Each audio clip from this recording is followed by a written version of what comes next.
putting the matter on the hold. Today it is the 6th of May 2025 in Pretoria North Magistrate Court in the District of Southern North. We are in Part C under case number C333 of 2024 with 3 accused persons. The first accused person being Elias Maeko, the second accused person being Elias Maeko, and the third accused person, Ditebogo. Accused number 1, 2, and 3 are facing a charge of murder, wherein the state has preferred Section 51(1) of the Criminal Law Amendment Act. Accused number 2 and 3 are also facing a charge of robbery with aggravating circumstances. Accused number 1 is facing 2 more charges alone: possession of firearm and possession of ammunition. Accused number 3 alone is facing a charge of being illegal in this country, and the charge preferred is contravention of the Immigration Act 13 of 2002. Which is a part-head bail application of accused number 1 being the first applicant or the only applicant for purpose of bail. On the last appearance, we were before no Magistrate Ms. Khan. We are still before Magistrate Khan today with Advocate to bail of Mr. One as the State Prosecutor, Court Interpreter, Mr. Ramuruzi, Court Stenographer, Ms. Maota Pleasure Matu. Accused number 1, 2, and 3, for purpose of the record, they are represented by Mr. Khan from Middle East, and for the benefit of this bail application, accused being the number 1, the applicant for bail, he is represented by Mr. Khan. I, as the State Prosecutor, wish to confirm my appearance on behalf of the state. If the attorney may also confirm his appearance as well. As the court please associate, my appearance is confirmed on behalf of accused number 1, 2, and 3. I further confirm my association. Sir, confirm to the record what language that your respective clients understand? Northern Soto. Okay. Indeed, so. As the court please. Furthermore, Sergeant Savasa was still testifying in exhibition chief in response to the opposition of bail brought by the first applicant or by the first accused person.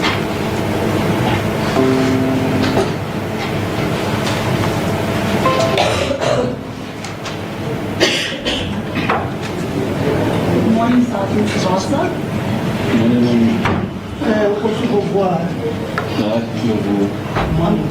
I'm going to remind you, sir, that you are still under oath. You confirm that, sir?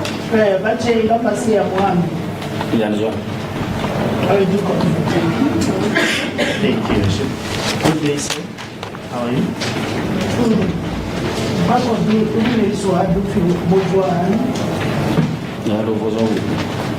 I'm fine. Do you still remember the last time when we were in court where we were at, or when we finished off with our testimony?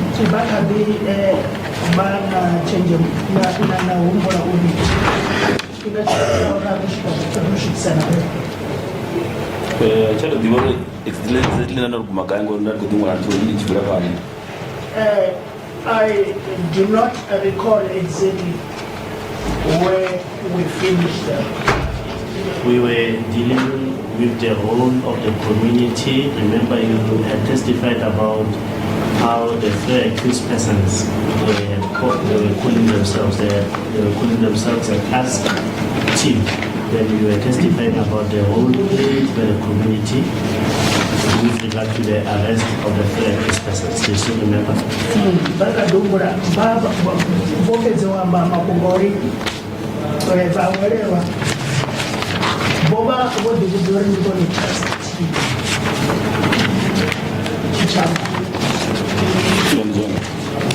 Correct. With the role played by the community with regard to the arrest of the first, second, and third accused persons. Hapo ukosumedza mapungauri muhwererwa wautoma umuviri wavararu zvodhadha uri vafariwa vafariwa vachita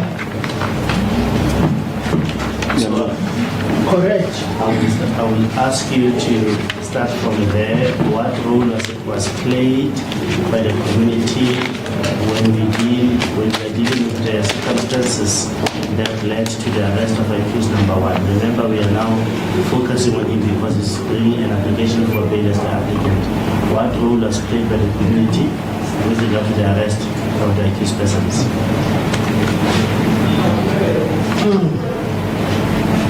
Ba chiko ewa makumbauri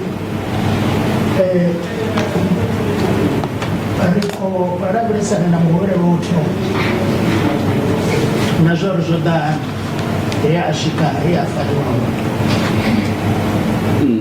elo do pendera la abaro do pendera na zo zo mo tai zo. Yeah, there is something that I would like to highlight first.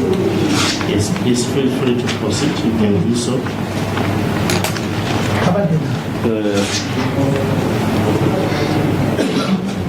Yazo kama zile moja kaisa ndiko ni kwa muta kwa bo nobona mu biko ko mwali wakaka tuka ono ko tuka journalist basi kusimbezori uneba waone ko shabira kuchiwanga. What I would like to highlight is that there was a clip which I saw from my cell phone, and then from members of the family who make mention that there is they feel there is going to be danger in my life, but I would like them, members of the family, to feel free. They should not pay.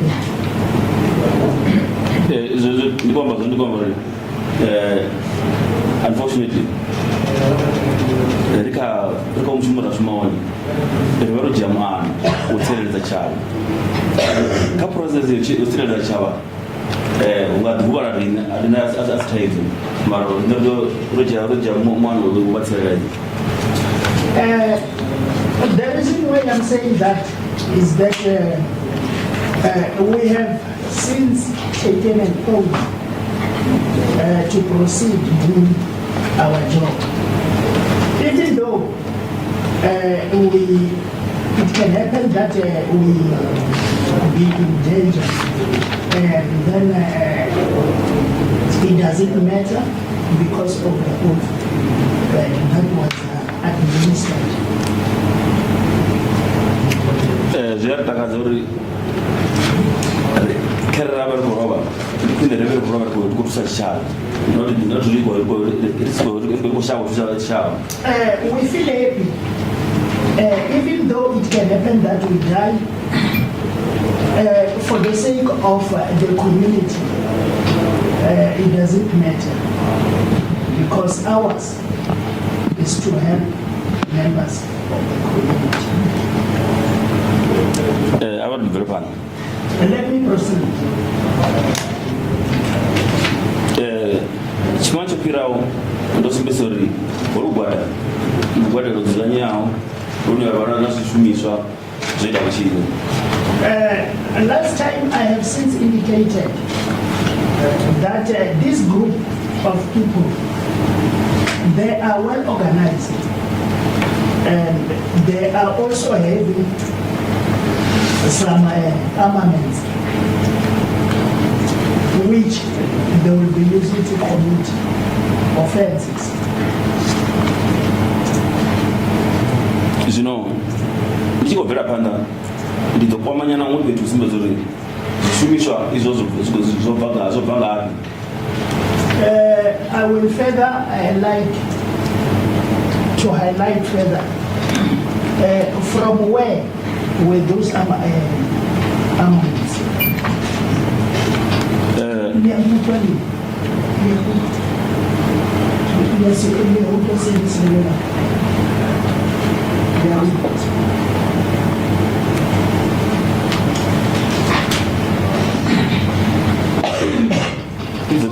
the IO proceeds, worship, apologies for interjecting. If it can also be translated in Northern Lesotho to the accused person in whatever testimony is being cited. I will do so. Thank you. Nditamba nga gole vashumisa nga ḓuvha ḽa musi vha tshi khou fara mboho. I would like to talk about the motor vehicle which they used on the date of robbery. I utlanyaka go bolela ka bobedi sitse letsatsi le letsholo. Ine ya ba Nissan Qashqai. Koloi, the very same motor vehicle is Nissan Qashqai. Kilina la koloi e ba bolela ka. Ino yo jitswa ya Jacob Mawubane ka case number 30104/2023.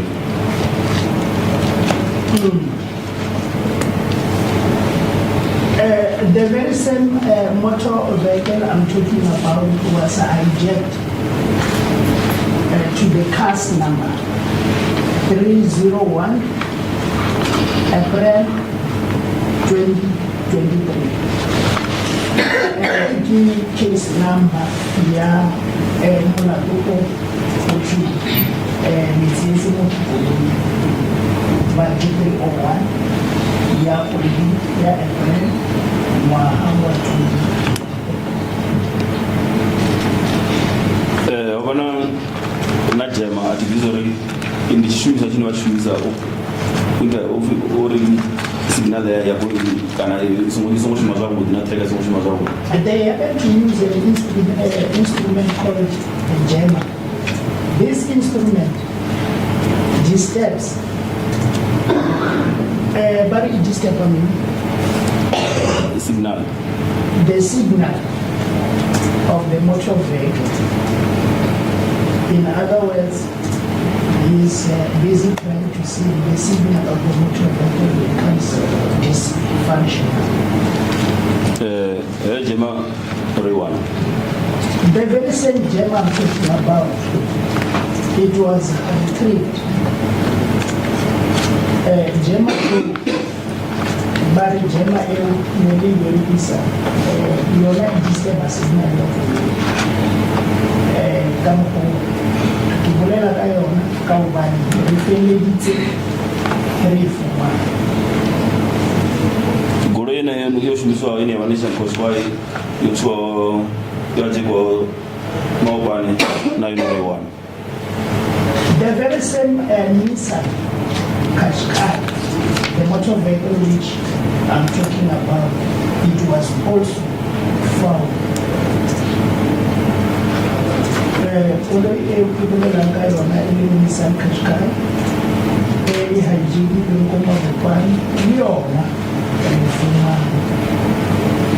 ndichikwa mato dzisumbesori ava vatu vatu vana petu na petu ni vashumira hona. This group of people,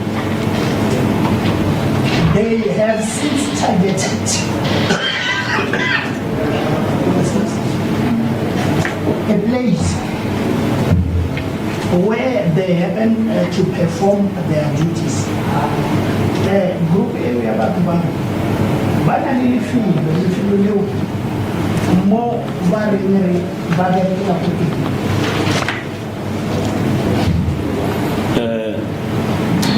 ndozviveka ngendira vaterroriza komiti ya Maopane kubva sichanguve Maopane akashiya kuyaramba kuma Rustenburg. These people are busy terrorizing the community, social movement community, Maopane, Acacia, going down to Rustenburg. But wow, the places Batwenya na this child. Batwenya na debate Baba bila Maopane to social movement Acacia. Until what I Rustenburg.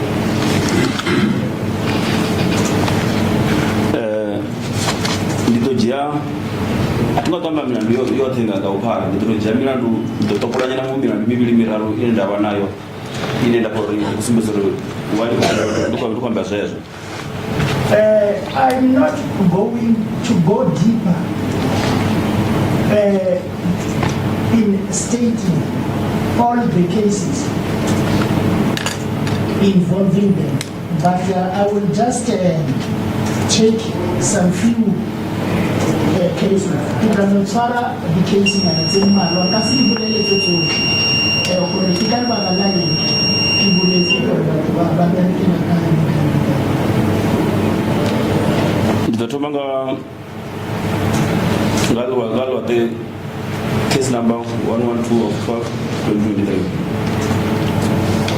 Luade Case 112 of 2023. Case anyway, key case yako police station ya Luade. Police case number yake, case number yake ibadi 112 mokweli ya December kama watu.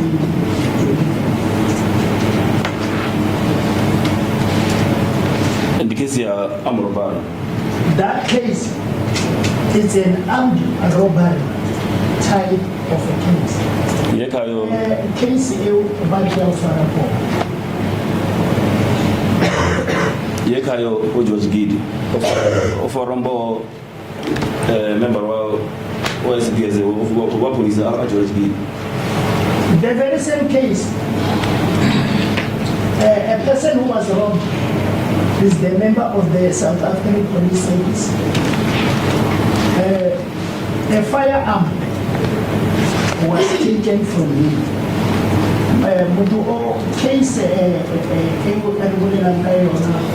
mutu wamshoni po polisa ubekela po police station ya Pretoria and mamzela street. The Rwanda Bank case number ya Maritana case 185 of 4 2024. Another case, it will be case Marikana case, case number 18504 2024.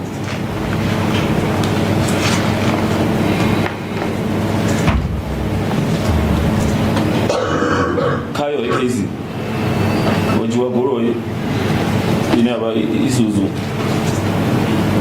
ajua diazoro bar wajua goro ajua isuzu yo inaba isuzu ajua zigidi ajua zefu. The very same case I'm talking about, it was a house robbery whereby an Isuzu motor vehicle was taken, a firearm, and some cell phones. Honorable case in area of Marikana, Ibule Lantayona, Uti Korea Isuzu, Azewa Junior, Azewa distinct from. Egure ajiwa kono kekezi ina track. The very same motor vehicle concerning the very same motor vehicle which was taken from this case, the motor vehicle is having a track, but already having a track.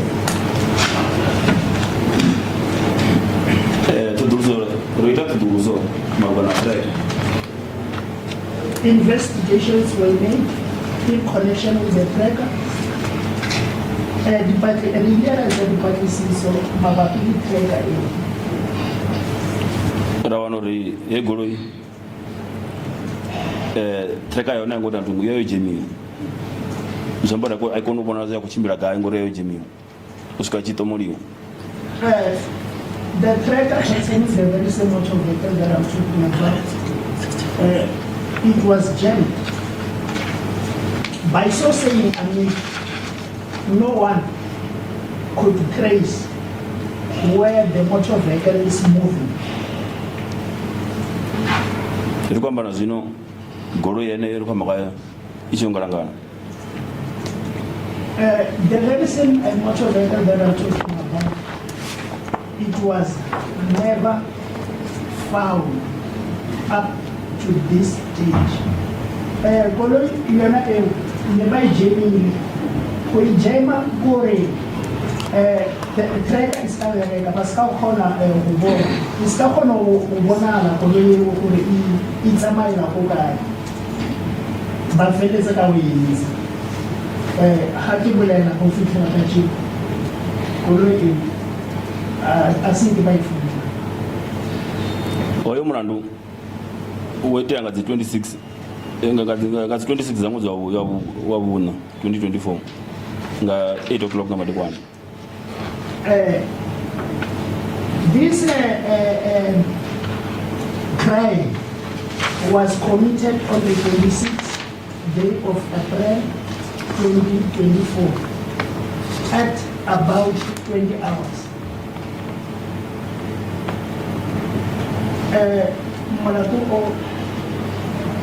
bawe is the 26th April 2024 kabo information. Ado baba na mumu na nduite nga kapolisi ya Hebron. There happened to be another case which was opened from Hebron police station. Case number 62. Sorry, which police station, sir? Hebron. Hebron.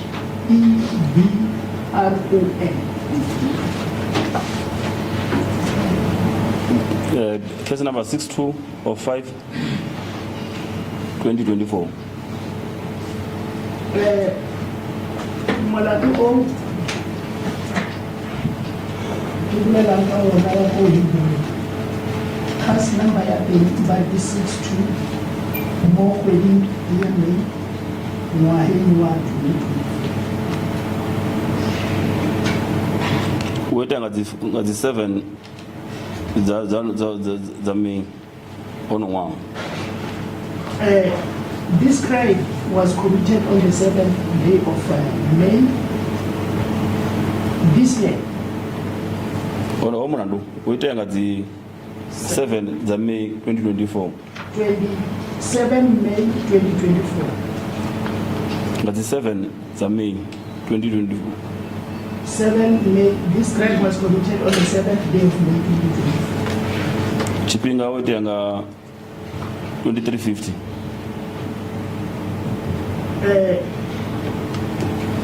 The crime was committed at around about 2350. Bare malatu o nako nearly 2350. Kora o rekibo 10 to 12. We have seen. It's saying phase 3. Bare Ditebogo Phalane. Hapo ndio ajiwa Isuzu ya baki A buggy Isuzu was taken. ichiko jiwa avanotunchana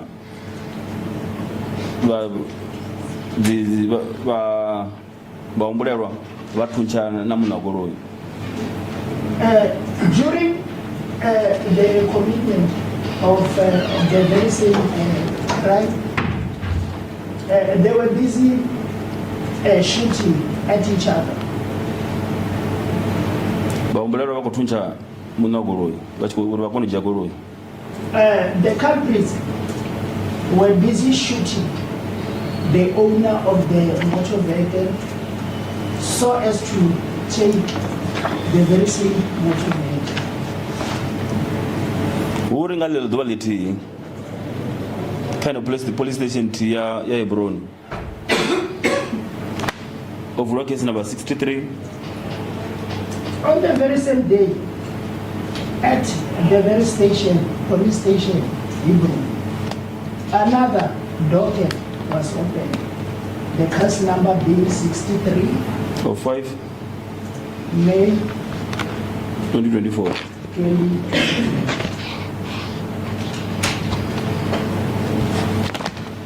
Area of Rockville. The area which this crime took place is called Rockville. Popular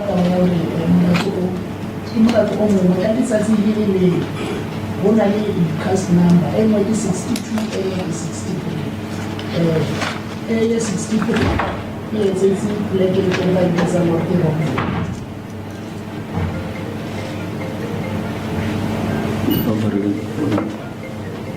We apologize.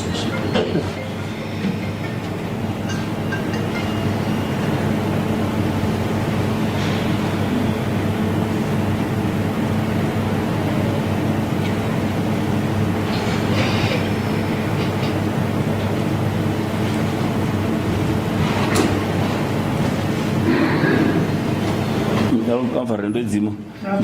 Ndandangori ndina iPhone, ndandangori ndodana iPhone. I happen to forget that I am having another second.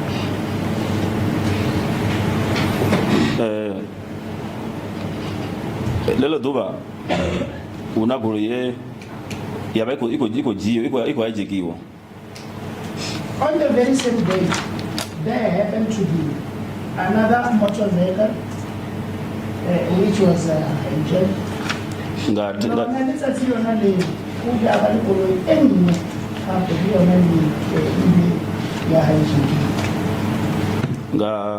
10 o'clock. Yona ihajikiwe kabote. Zino abanga kono ijiye gole ngore muno goroyi ndisuzu nayo gole yaona. They did not manage to take the very same motor vehicle. Also, it is also an Isuzu type of a motor vehicle, but they did not manage to take it. Ngachimwa chamsi bako to ije usuzu. Wabano tunchana between bamudara bako tuncha munagoroyi. Mashudi mabu ya munagoro abana chigidi na tuncha murao. Those culprits were busy shooting at the owner of the motor vehicle. It was lucky because the owner was also in possession of a firearm. So he managed to shoot back.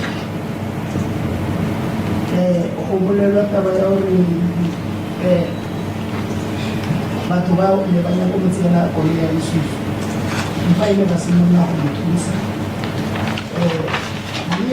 what is true.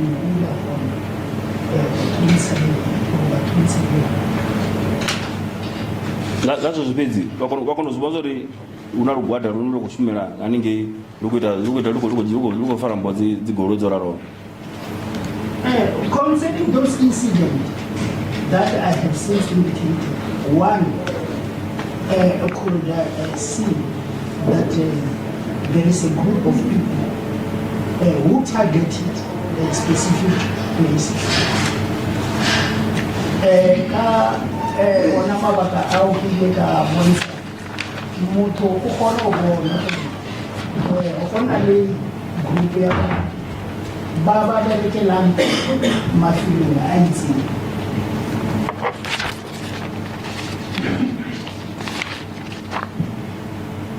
ngazi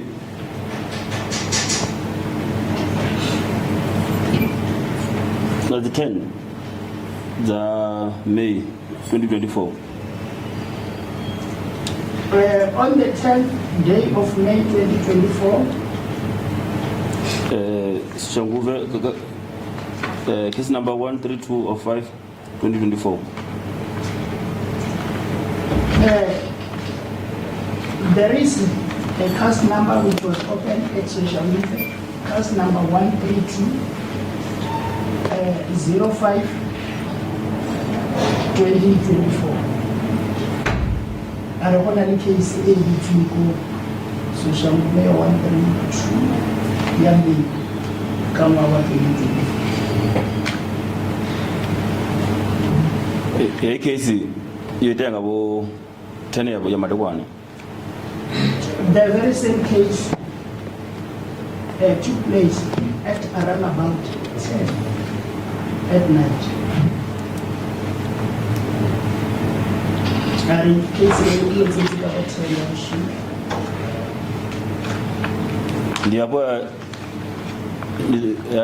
ya forambo kotsa mwana ajula tota bagi abura ona mwana. It is whereby the owner of a Toyota buggy was robbed of his motor vehicle, and eventually a child was also killed.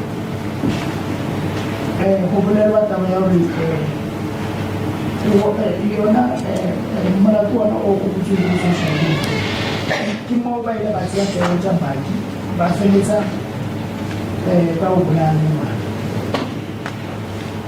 Zote ya lo dwani zori kotsa mwana kushimira akuru yi achwa mdini wao.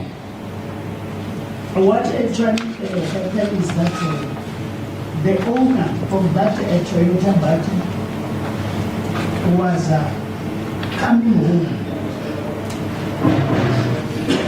Ashika geteni launa zurone ndeze rugwada ruchumbo jana ruchumutela ngamrao. When he approaches the gate of his yard, the very same group of people approached him. Afika kubiti kubulewa tawayo bona batho ba ile ba mkhasela. Ndizo zitori zipfese zwavhuḓi nga nḓila iyi. Case number 63 na 62 na 132 na 185 ya batho bote bo general bachikoro jena nga nduni bote bako bo general zombori batoteveli bachiko jena nga dzinduni bote. Let me elaborate further for one to can understand what actually happened to all the cast number from cast number 62, 63, 132, 185.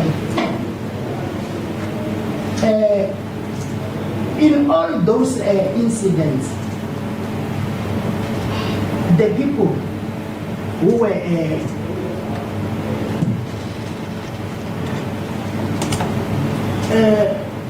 all those people, they happened to enter their homes while busy committing those offenses. 63, 62, 63, 132, 185. But So can you just please repeat that to me? From all the cast numbers in all those incidents, yes, people that were robbed were entering their home, or the group?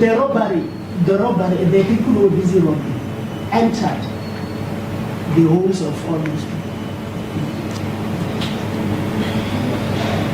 Zona kwamba zona ndikuri vatu vote vofarombo tikomba vafari vofarombo vote vachikojana midhini yavo vasa vachifarombo uchikovhura gate kujana mudhini wavo kufarombo uchikovhura gate kujana mudhini wavo kufarombo zombori vafari vambo varindira uchijana ayani hapo ni comfortable one vakunofarombo. What actually transpired is that they will wait for you to enter the gate. Then you happen to be robbed. Ohoraure se akarusa obolela tabatsauri moma kidogo ukia bato neba ema mugidi ha muwa mutsi ba mutshwara po.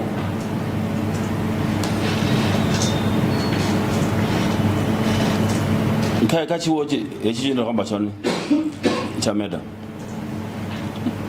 munagulu ojena ngomu apaka ona gulu una ingo baki yo panga umjaratani adanga ingo ya mshumo paka nga umjaratani. To the very same incident that I'm talking about, there was another body which was parked in the yard, and then he came with the other body from work, and then he entered the yard. Nacho chipinga chiti mwana wawe mutuku ambode vanga umujaratani akoda utangaza kuti hawo.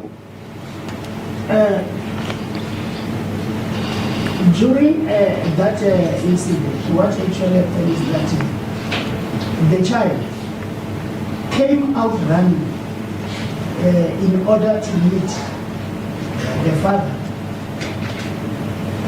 Ngacho chipinga ene nakutsiya vachi kupana zvoni vakupana zvoni dzimbavha dzikuvatinga.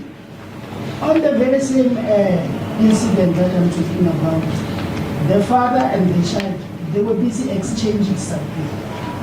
It is whereby the robbers came.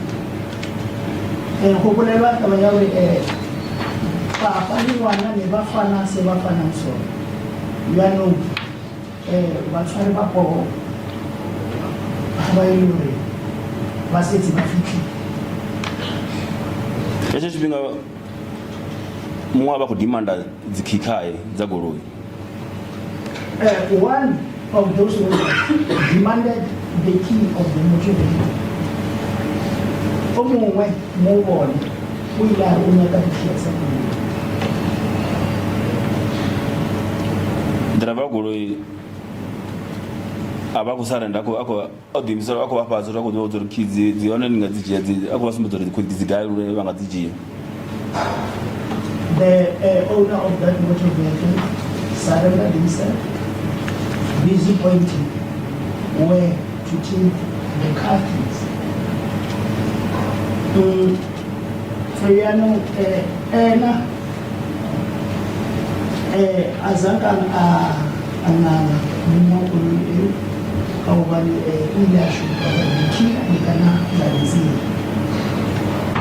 vachikodzera mangwararo mumwe wavo vazimbabva ava kubvera karimwe saidi yagoroi ofara chigidi naye akoti ambazezi mupinga uri kunyagoroi. While the owner of the motor vehicle was busy talking with him, and then another robber came from another side of the car in possession of a firearm.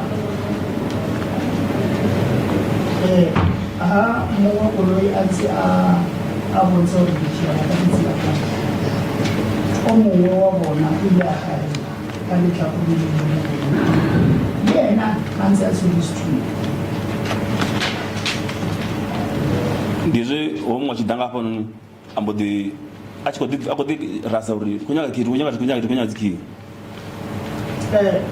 The very same person who was at the other side of the motor vehicle, he was loudly demanding the keys. But in the eyes of the shata, I want to say that I'm not going to achiraveresa zvombo obona ngari hoyu mutu kujesa chipinga umpadziki kana akumudya serious. While busy shouting as such, he thought the person was taking long to hand over the car keys. Hanze aboyitse kasidai. Uyilale muhakaba ne anahana we. Mumu wako kubajakana. Ngecho chipinga mwana oimanepo. At that very same time, the child was standing nearby. Mwana bodi chua. ha anzi a hweletsa ka taba ya dikhiya ngwana ne a ikemetse bona fa ngwana tshi vhona khotsi wa khakhathini zwine the only thing zwine zwi ita ndi to shavha. The child after realizing the danger in which his father was, there was nothing that the child could do other than to run away. Mwana asiwale mwata wa yao papa umukusi ne usina ntoye agayinza kanke aure anotsaba oyu muwada ngapano achibona mwana kushaba anababudu mutunja. The other one who came at the other side of this motor vehicle, after realizing the child running away, he then shot at the very same child. Ola omo, ule mubili mwana shuli WhatsApp. Kihe aina mtumizi. Sorry, sir, just one clarity. Would that be the person that came from the other side of the motor vehicle who possessed a firearm? You ulawe at the country. The person who came from the other side of the motor vehicle, who was in possession of a firearm. Both of them, they were possessing some firearms.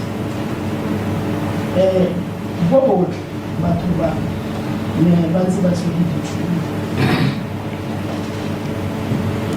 vachipedza kutunja mwana avori zvazvino vanomana na posho yachigidi vakonojia Toyota vabva nayo. After they shot the child, there was a notice from the firearm. It's then that they managed to take this Toyota and they left.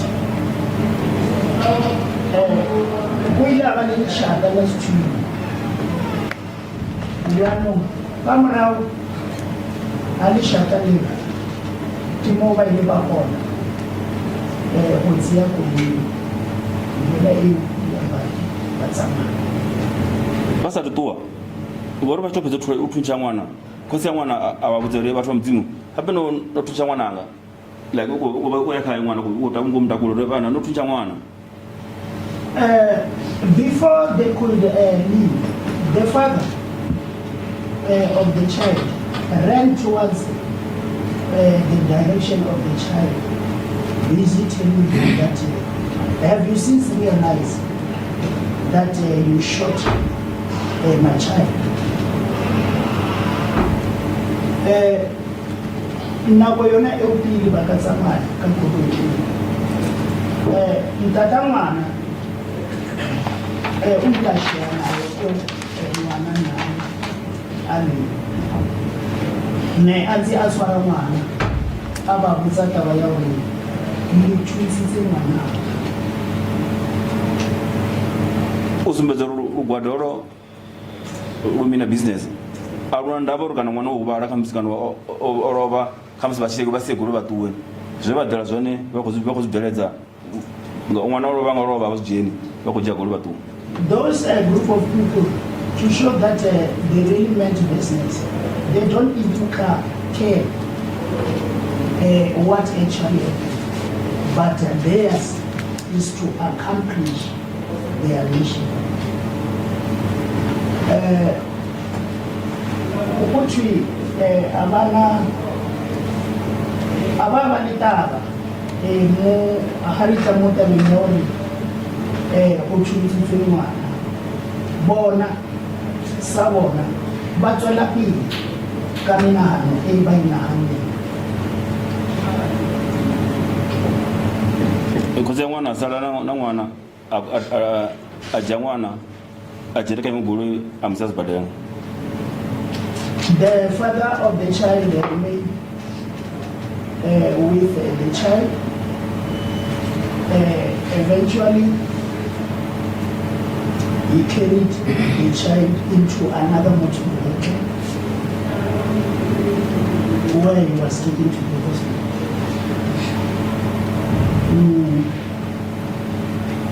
Papa one of sitting on a camera. William, Kenya Moko, here I love him some citizen. There's one as was Badira and Budra Ningi. On arrival at the hospital, the child was declared normal.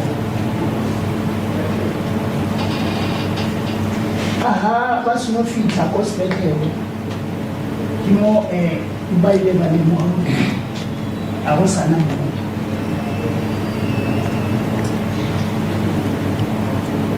Lelo dubale watuncha mwana wawe kozi yaone oba wana oja livi ura da atuze mzazi wawe waba opa umbilini. On the very same day where the child was shot at, the father had taken a leave from his work so that he should come home to help his pregnant wife.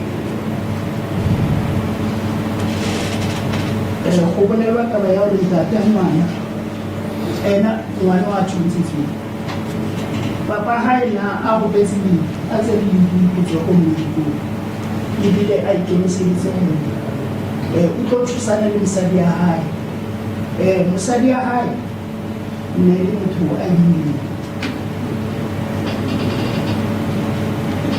The forensic was one with the Yasin.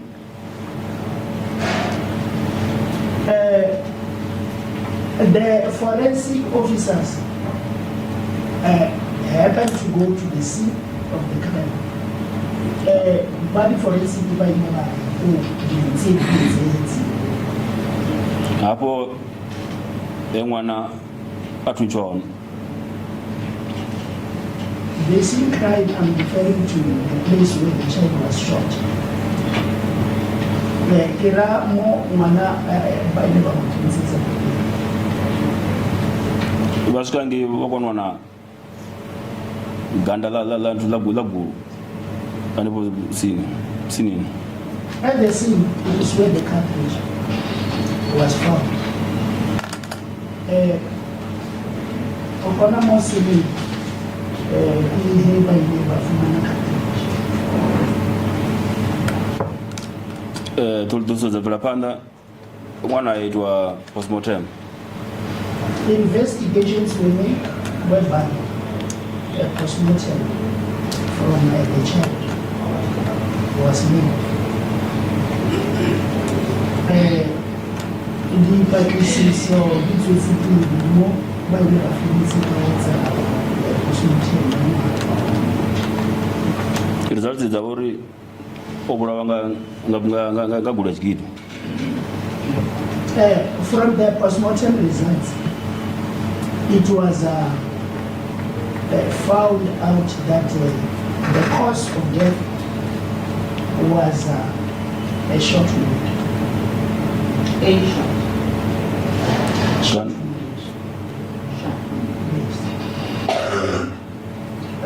Okuyaka kamaraza polisi bayo kabina kwa mwana. Okulaibeki kutunzi. Kaka mubili wawe wachi mutatuba waonori ukula kupida kwa guru wasalanga nka mubili wawe. Further investigations were made from the body of the child, where they found that there was the remain of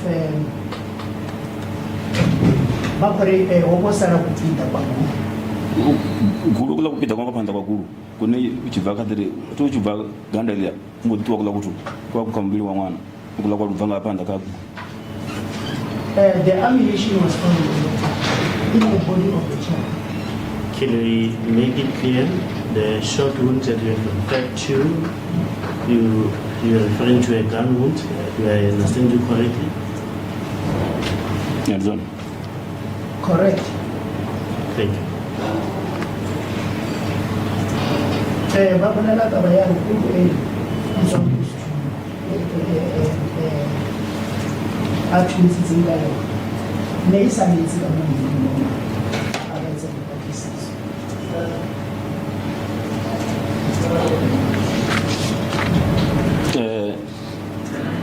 Kezi raiwana ratumo usumakai.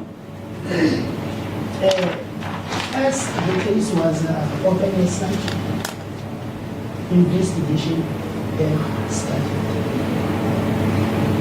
Kahe mulato ule wa fikana zona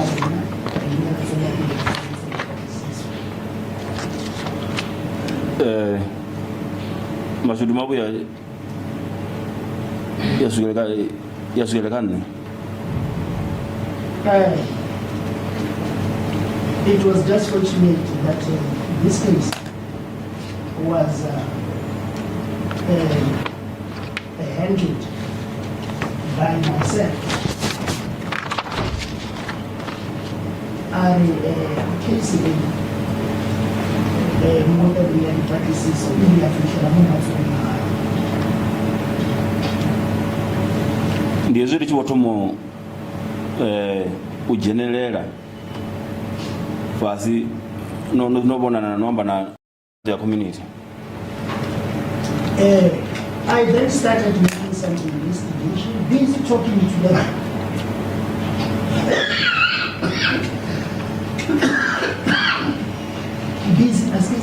Busy talking to the members of the community.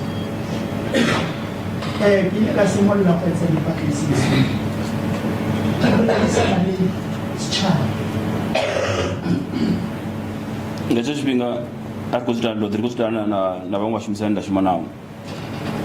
I was not doing this alone. I was doing this together with my colleagues. Nekisa etibakisi sokeli mungu le bakebereka mungu nerberi sana.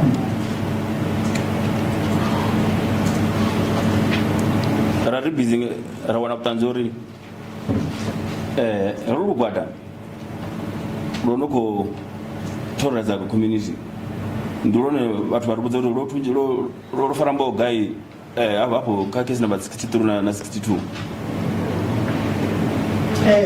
While busy making some investigations, we then gather the information that this group of people are those people whose cast number was 62 and also 68.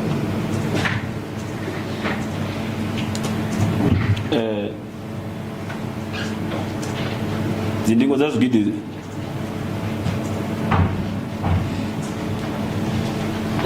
dzapa hoteya wana dzikatreji dzawana dziguru dzamakanda dzaitiwa.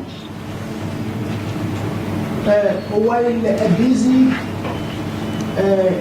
going further with some investigation, in all those places whereby the cartridges were left were green. Hapo petu wote hapa mafila wote no bale batulisa the cartridge badifuna.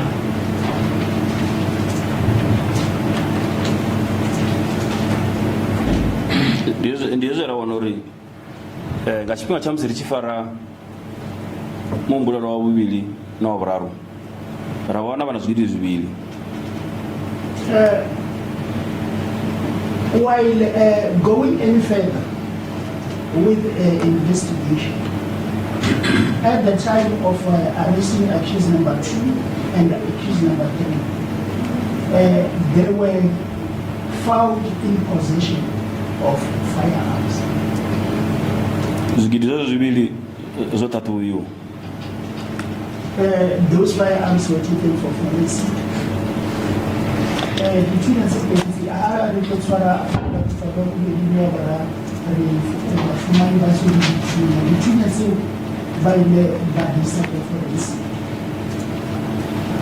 Rawana uri chimwe chigiri chiti chinava nacho chojiwaka case number 185 of 4 2024.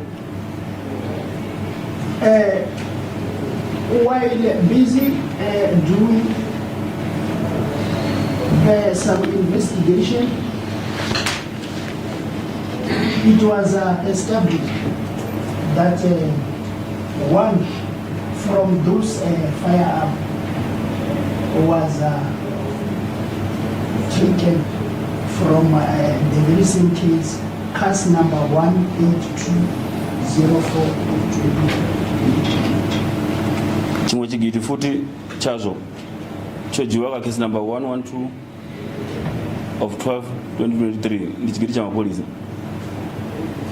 Another firearm was taken from the member of the South African Police Service, which case number was case number 112, December 2023. Since between the movement, police, more case number 112, year December.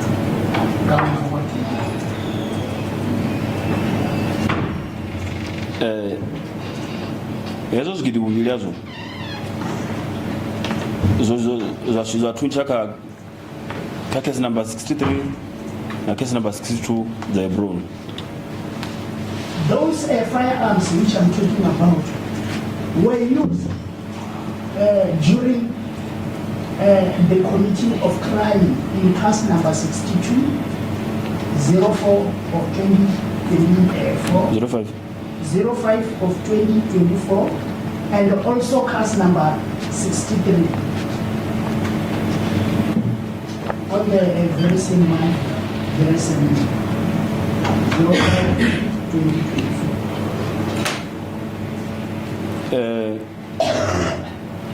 Echi chigiri chajiwaka polisa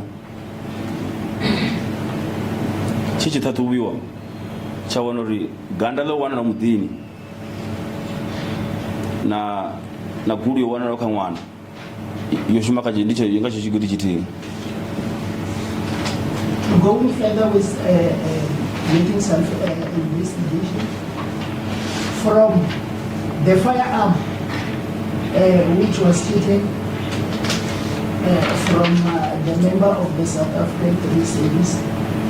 It was established that that cartridge which shot the child was from the very same fire.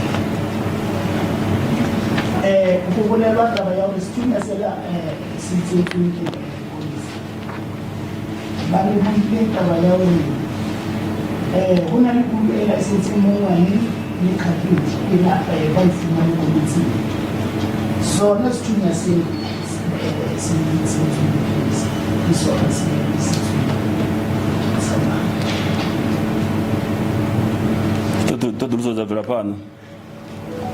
investigation were proceeded with the practices.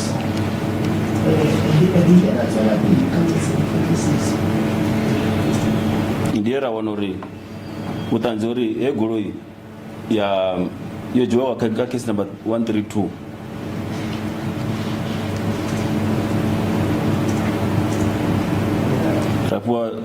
Rapua zidotambezo za watu weji yao. While busy making some investigation, we gather the information to the fact that from case number 132, those people who have taken this motor vehicle, we were given their description. ukubulelwa taba yona bona batho bao ha ba ntse ba etsa dipatlisiso ba ile ba lemoha taba yona mo ho case number 1 ileng case o le molato wa tsia batho ba teng ba ile ba kry information ke bo mang ndezwi ra wana ra swika ra fhiwa na tshinepe tshine tshi khou sumbedza nga matsheloni a dzi 11 goloi dzhiwa nga mulayo nga dzi 10 nga matsheloni a dzi 11 hanefho tsina goloi hu na accused number 1 na accused number 2 ka tshinepe tsha hone. The day in which this motor vehicle was locked, it was on the 10th. On the 11th, we were given a photo. Within the very same photo, it was accused number 1 and accused number 2. Kachinepe chano baba una eno bagi yochua ona ikadiba mbara let number ya kuma. The very same bag which was robbed was also one could see from the very same photo with its original registration numbers. Kubulelwa taba ya hore molatifadi wa mathomo le molatifadi wa bobedi ba ile ba fiwa setshwantsho sa lela baki eo le yona ne e bonagala go le di-number plate.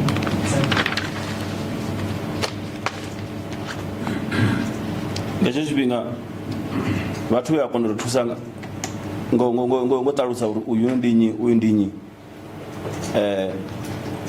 but one address ya accused number 1 Mr. Elias. Those people who were busy helping us, they also gave us the address of accused number 1, whose person's name is Elias, and then his address was given to us. And his address was given to us.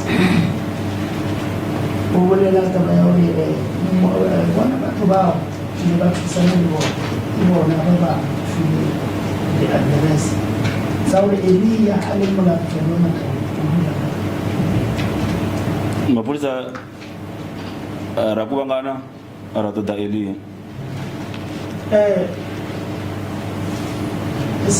Members of the South African Police gathered in order to search for Elias.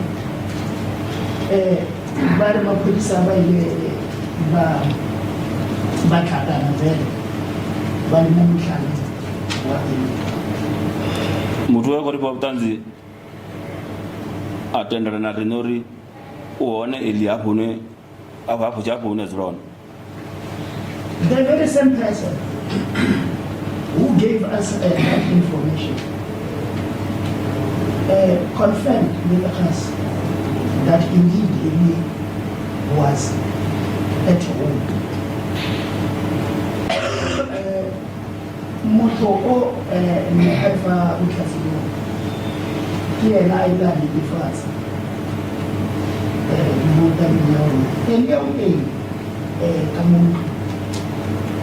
And ha dzula hone o to dzula sa muthu ne anga ḓi ṱuwa anga ḓi bva anytime.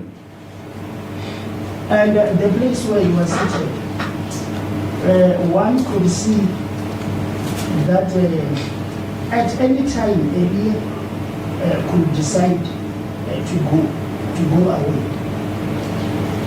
Ukubulelwa taba ya hore mo na dutse Elias a ba mo mang le mang na ka bona ya nako e nngwe le nngwe Elias ka no ena tsa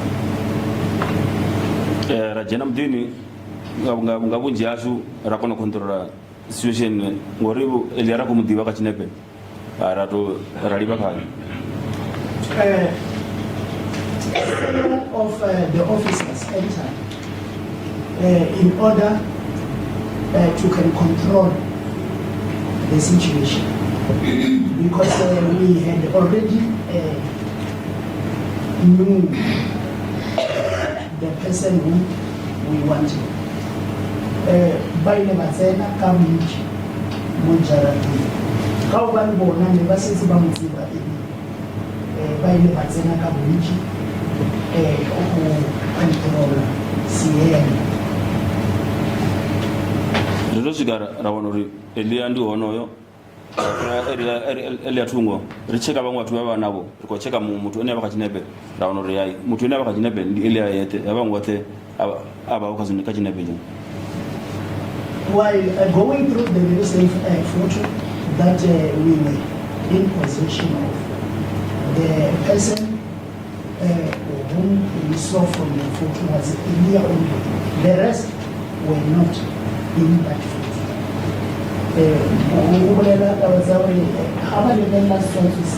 But then we put our own motor cameras.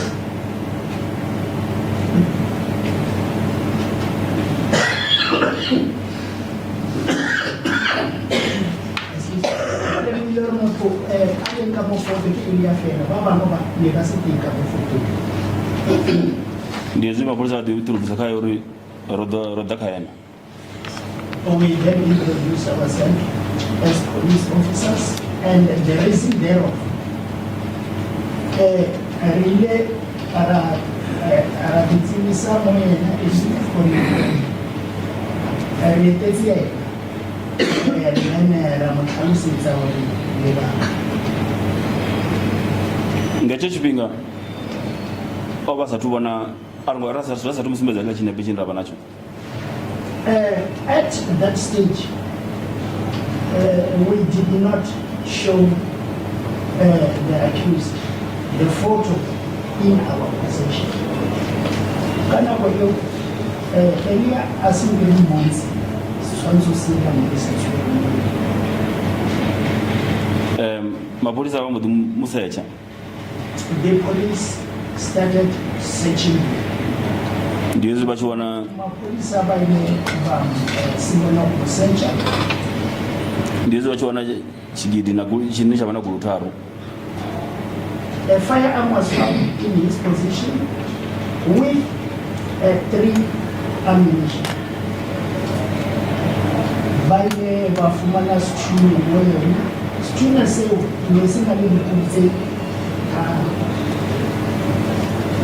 yarika diva nepo raringedza unyago di pfesa kae zvina diva nga munandu kana ngakuru yeyo yowajiko. We then confronted him on the very same time. We wanted to see whether he knew something about the motor vehicle which was taken. Really, Rambutsisa, Nakotsiba Moya, when I say Asitiban, Moya Kavolo, it's a Ngacho chipinga asumbezori ene adivichi tunga guru yeru kambaka. While we were busy talking to him about the very same motor vehicle, we indicated to us that he knows nothing about the situation. We are one side of our area and that's it. Ndezori chibo musumbeza chinabejani. We then showed him the photo in our possession. We made an ancestral. Ndezori chibo tumo utaenda no cooperatori ngondo yoru wadiwa roite mimi. He then started cooperating.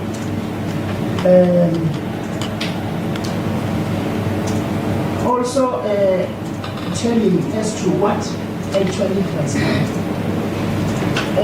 We are similar who validated more.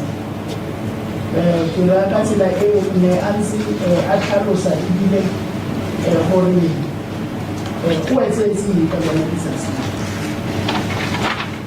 Ngezere chibo wonori batulu ramuva bamdarti dori zina kwamba zone zvingamukakeisa zvingashumiswa sabutanzi machaira court zvambori achiamba kava kwamba ene munhu akodecide akutamba ngambiro yawo akufunwa he was then advised not to speak under duress, that whatever you will be telling us, it can also be used before the court of law. So he should be aware that he was telling us voluntarily.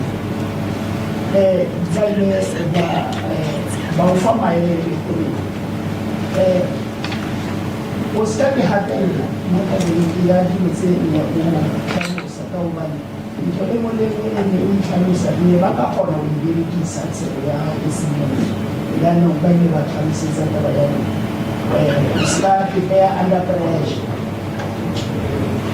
machiduma buya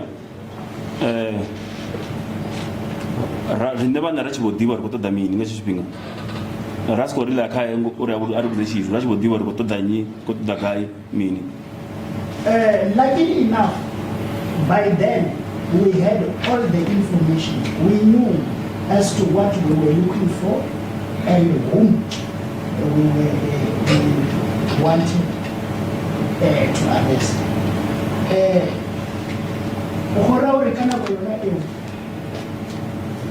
Information yamana kufadwa matom ukames isakhala ibaphoka abawangibona nebanzi bathi bakana kulelo abanyaka ini abanyaka mama ndizve arranging officer achimbodi achipatse rights dzawe Elias Maeko anabamfara amfarira chigidi accused number one's rights was then arrested, and then the arrest took place. By the way, Kamis is a particular Sahara for the Matom, Buffalo Council. Sabagor Diambor, Radical Diva Koto Dominikai, Rabo Vera Pandanoya, Une accused number 3, 2 and 3, Badura on. Like what I have since indicated, what is it that we are looking for? We then proceeded to go to the places where accused number 2 and 3 are staying. Kaubani Meki, Karusa, Tabayao, Medicine, Sense Naka, and we never saw a pin, and I hope you are not for one thing, not for accused number 2 and 3, we never draw on it. Bazura midini yoroteveka nawo ndi petuna bazura one bazura yoroteveka ndi mudi wapira mu uzura fana bazura petuti pasitarata chiti choose number 23 just in at the very same stage. It is there is only one house in Bushi. Mala tofalwa wa yora badula postarata isisi rechikane po riko batoda rawana Tanzuri was we mapolisa kunda woshaba. It came to our attention that they had to be wanted by the police, and then they had decided to run away. Reason kana ribona kana kuyuna ngobadula rindera umpa tabayori base tsiba udulilo ma polisa mo ditlane no bajileka kamudi wa accused number 3 kamudi wa accused number 3 ndawo pakwa golinda ko dayone ni yanisa kwa squai yoshimiswa uchobula mwana where accused number 3 stays, only to find out that the very same motor which is that Toyota Qashqai, it was parked where accused number 3 stays. ba ile ba fumana taba ya hore ka nako e mo ho dulang la tefado wa boraro koloi e ya tshwenya ka ska e berekisitswe ba e fumane e patile ko amena Sasa Toyota kwa Qashqai, Nissan kwa Qashqai. ba re Nissan Qashqai. I apologize. So I see we are heading into lunch. It is now 5 minutes before 1. With respect, may I ask that we stand this matter down for now and allow my colleague to postpone through the matter that she has with him. We will come back with us to proceed after lunch. It's suitable, Your Worship. All the accused may go downstairs to the court again after.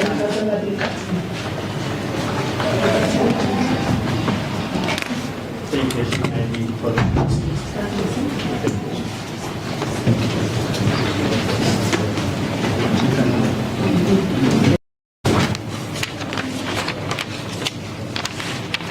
Thank you, Rashid.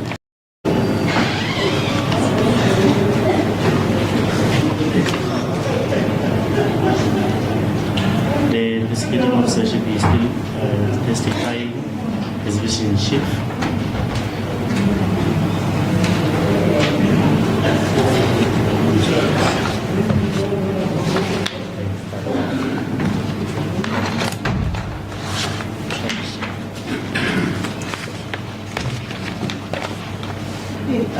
Sergeant Sabasa, sir.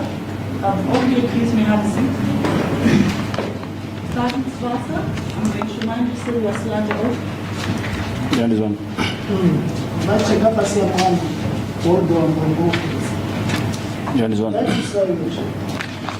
Thank you, Rashid. Please proceed from where you said the Nissan Qashqai was parked at the residence of accused number 3. You can proceed. That's it. Pero kumapala uchifi una kulia mpaka una azura mowewa wa Yeah, this is kape betu. Era wanori. Bori pa kwanda. On our arrival to the place, only to find out that this motor vehicle was parked outside. Bari abafikapo bari mungobeki. Kole ni mpakili kwa. Voti voti la landu national RDP this is value. The door to the RDP house was not closed. Libakilan Melindia Setso. Sino mapolisa shikapani ngori rata dibizori ao. Mapolisa bakonya kwa jena. Raona mtu kopindura ao. On our arrival there, we knocked on the door, but there was no answer. There was no person who was busy answering. Ringira kokona, muna, fela. Abona mtu aingara. Rabutsa around mtu zura pano ni ungapi. We did inquire to the nearby and the whereabouts of the person who stays there. And officer Bona Bamukhaufi Kalubanisa to remote ambulance. Utanzera one diori oba one nepa zamboro mtu oshaba. The information we gathered was that the person was around. So seemingly we decided. Ndio girlfriend yao. We were in numbers. And then we wanted to know the owner of the missing house, only to find out that accused number 8 was not the owner thereof. but the house belongs to the girlfriend. Really, really mad. Baba ili hisi saneta ni yetu ya anafileza ni ndio ya girlfriend ya watu wanadzurani potini wapedza hapo mfonera abvane pako pa aone ambuduwe. The people neighbors phoned him. He was not far. He then decided to come. Wafonera wa mfumakazi munandu hapo kufonera mtu kana. The person who was phoned, it is not accused number 3, but the wife, the owner of the house. The wife came. Yaba ile mafonera muwai. Ali girlfriend.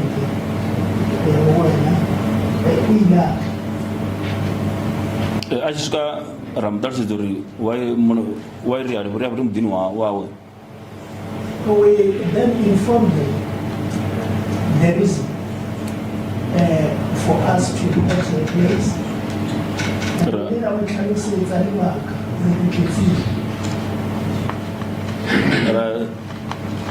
Rena era sichane palanduni. In the presence, we even search the house. I want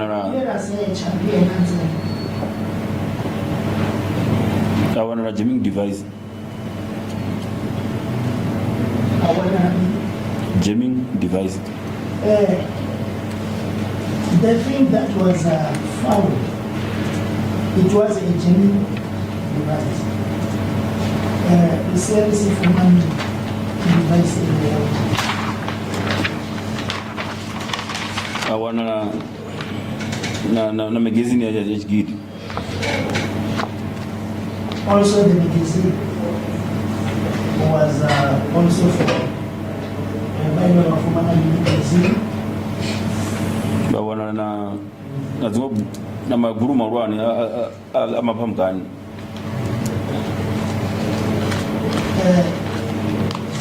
There were also some ammunition. Those big ammunition for the pump gun was also the buy of money. Living could be as a na zimoza zifuni ziko zifudzo kwacha screen zo chinyana nebo. And some of the faults which having some broken screen, few of them were just like Mareba for money before. Send it to be screen, and I didn't see details gure yayo imanda chitestiwa ya wana i positive as per case number ilaenda yamba 301 04 2020 24 23. This motor vehicle was then tested, and then it was positive. Connected to the cars that was mentioned before, which was cars number 201 of a brand 2020.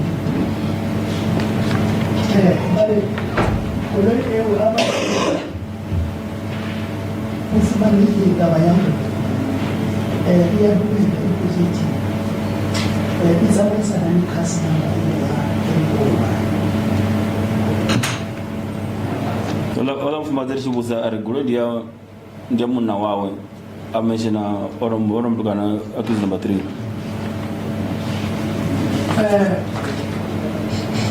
We inquired the owner of the same motor vehicle, and then we were told that this motor vehicle belongs to accused number 3 from the lady. Or in necessity of collegium, I program on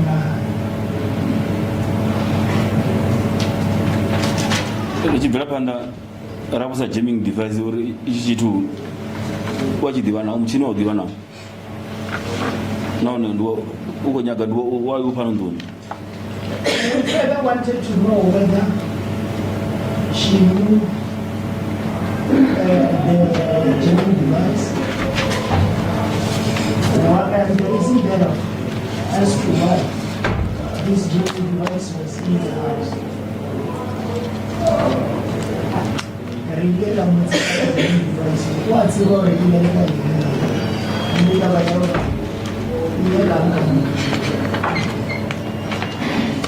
Asumbazori adibuzori ndichitude mara obya kusa munna wawe ngori udzula kuchibona munna wako kuchichaja uchipanga wako chichaja chimwe chote munna wawe muzori ndi ngori waita zolukisa ndi chitu cho the diagnostic machine cholukisa zigoloi. She further mentioned that the husband is always charging this device. There happened to be an incident where she asked the husband about the device, and she was told that because the husband is in Kenya, he was told that this device is we use the device when busy making his job.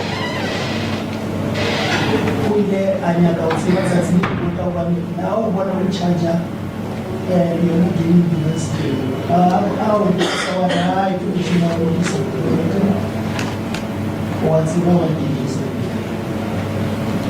Zino usumba asumbezero muchini chimasha tachi achibva udra kuchibegeni udra nawo kuchibegeni achiyauna udra nawo kuchibegeni muchini. It was further indicated that always when the accused is going out, he will also kill this machine. I will let it down. I will shoot.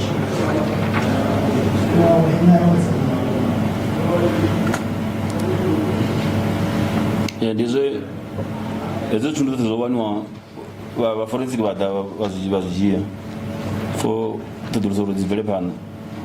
All the goods which were found or confused, they were taken by the forensic officers. The results of the same way, but forensic people Kachishpinga accused number 2 na 3 babori bochava ariko abakuwana abatotara unariko one. During that period, accused number 2 and 3 have since absconded. We were busy searching for them, but we were not. There were nowhere to be found.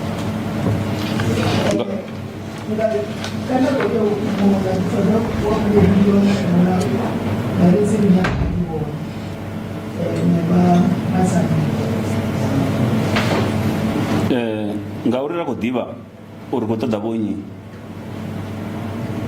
zvambura seva varume nevanhu zvakavatoda pedzi unawavu na utano andirakati vatoda. Because we knew as to whose person we were searching, that these were not the only people. There is another 4 and the 5th.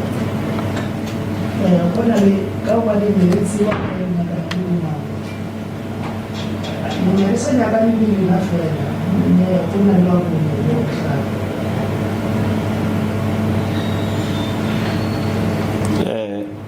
Rabela Pandano Watoda, Rabar Surs over one. The search proceeded. There were no where to be found. I really never know.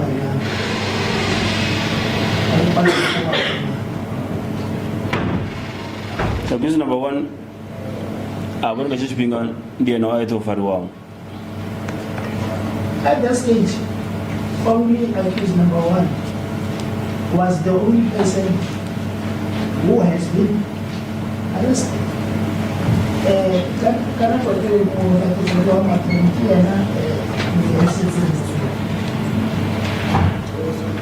the accused number one,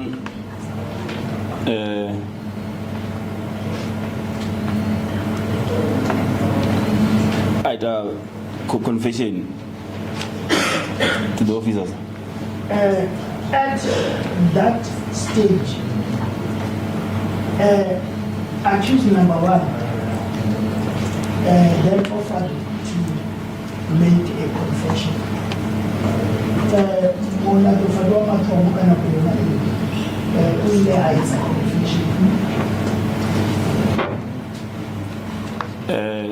Accused number one futi adawatu na mapolisa aya basumbeza hapo egoli ya jekwa wana.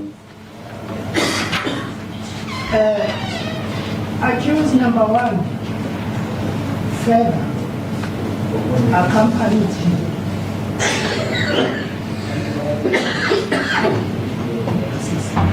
accompanied the police and pointed out the place where the motor vehicle was hijacked.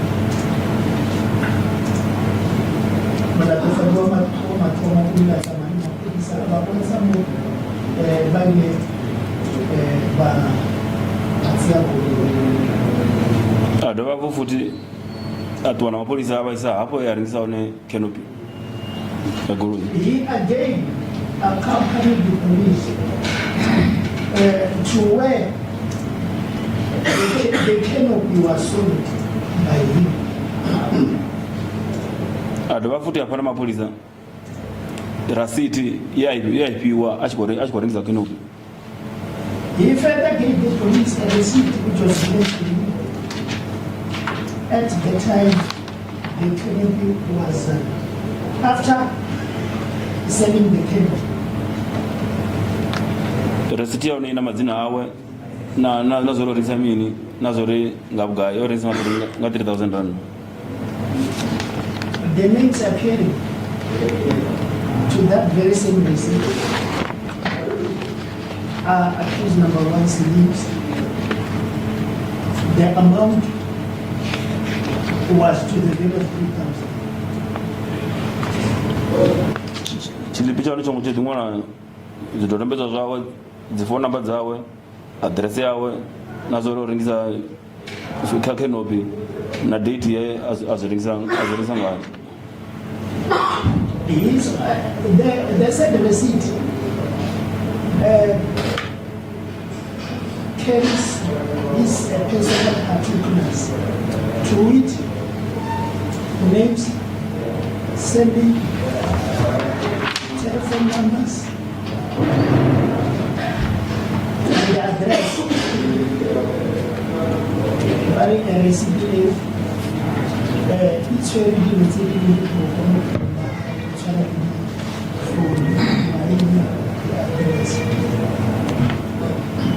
Mashudu babu ya rado ra ya petu mutabanya ra wono ken pe ona ikadiba ona ituringisi yo.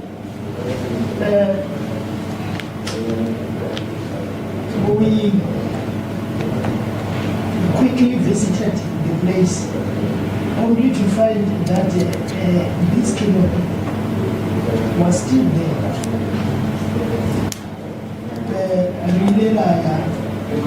Governor, if you make a receiving canopy, and after the canopy is certainly the police.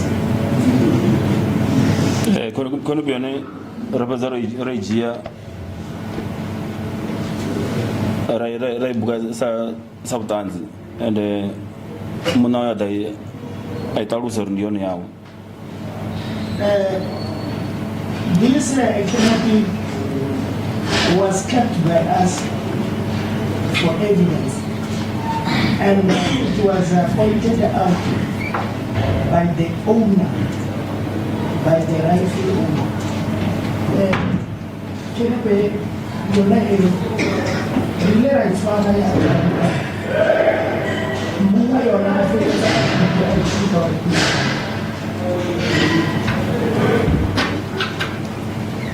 Accused number 1 Ada Abiara court. There was a time whereby accused number 1 made appearance before court. Akoto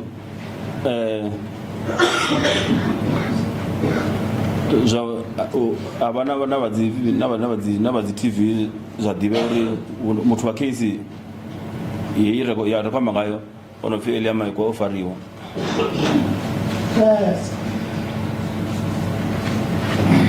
Members of the media were there when accused number 1 appeared before court on that very same day, whereby it was the issue for him to be arrested. It was circulating. Lezatile ayaka mo ukenseke maforomo kubani diamina kalaba kali tabae ile akana Zapadala une zashika nakushusha zana naye n'abamuta wawe nga batu barushaka ba community.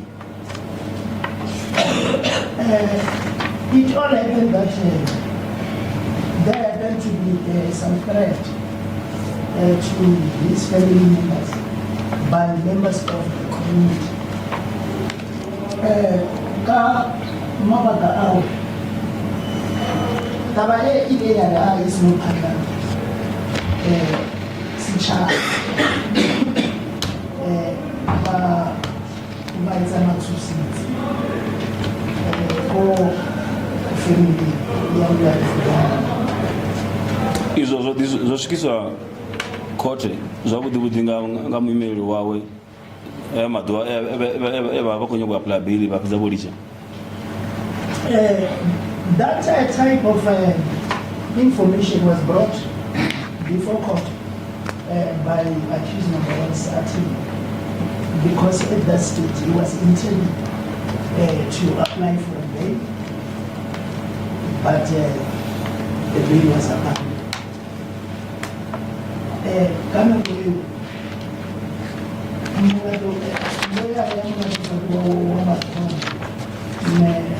Bayakaweza kupenda bei kale bakali na kawa ile ya rabisi sisi kwa bana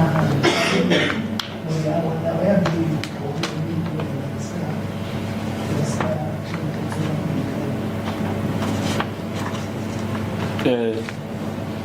sa ono PR sasa na simiza zone sababu umona umoja wa diverso Elias Maeko ofariwa. After he appeared, the rumor spread all over that accused number 1 has been arrested. Sorry, the accused number 1 has been arrested.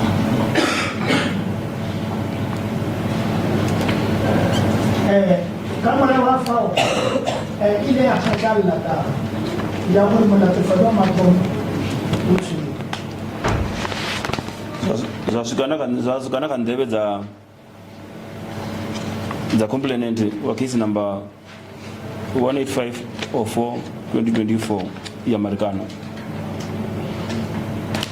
It also reaches the complainant from Marekano case case number 18504 2024. Yeah, Juwaji Gidi, Goroi, not cell phones. Concerning the very same case that I'm talking about, it was the case whereby a firearm was taken from him and some cell phones from his car. Timbolela Joao Kawani, Yona case Elia 185, Yona case Elia Mumoyo, Yakoma Ikanabeli Bamzela Street. Zino complaint ngore case oyibona. Achibona Elia as was a roy omutu ndiene ndimwa watu wamfarombo. Because of the very same group, and also when he sees accused number one, he happened to recognize it as a person who walks around him.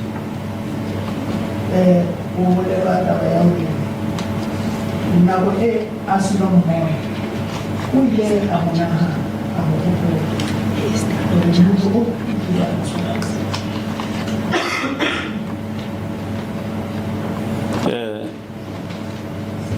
ndaenda bona complaint wakisi yaona. I want to approach the complainant. Ndizo yacho bosumbe sorry kaka yo kesi ngachima dola farombo heba twachipezo umufarambo ojia zifonu za yawona ya muna wa iPhone za muna yawona muna wawe. The information that I got from the complainant was that the very same day of robbery, they happened to two of their cell phones belonging to herself and also her husband. Babulela Kabazawi.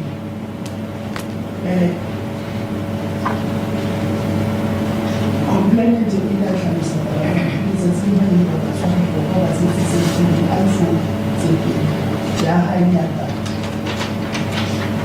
Azumbezori, Hizbandirani, Oscar iPhone yawe yangarangara amongst bone bane Zimbabwe zino ngori baba jera zone yapedza yangarangara khabo.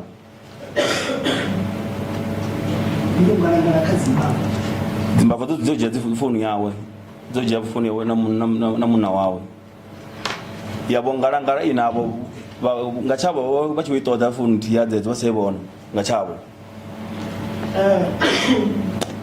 It was further found out that amongst the robbers, because they have since taken two cell phones, amongst them, one of those phones was nowhere to be found.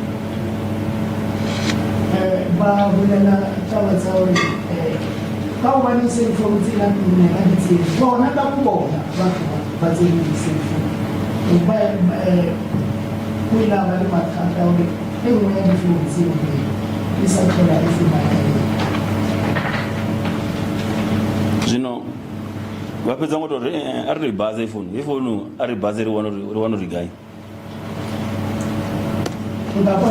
bako Zimbabwe tsiko kusa muna phone iri mini phone yanu aba pa phone number rikumwe ibasa ribono rito ri one phone. They were busy telling the owner of the phone. They wanted the cell phone number from the phone, and then they decided to call, make a call, or to pass the very same cell phone.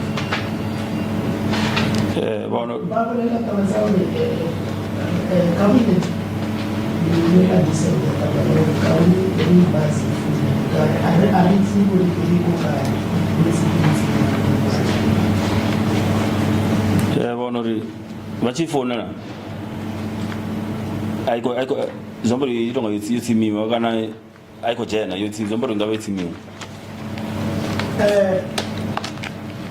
when they tried to phone this number, it was a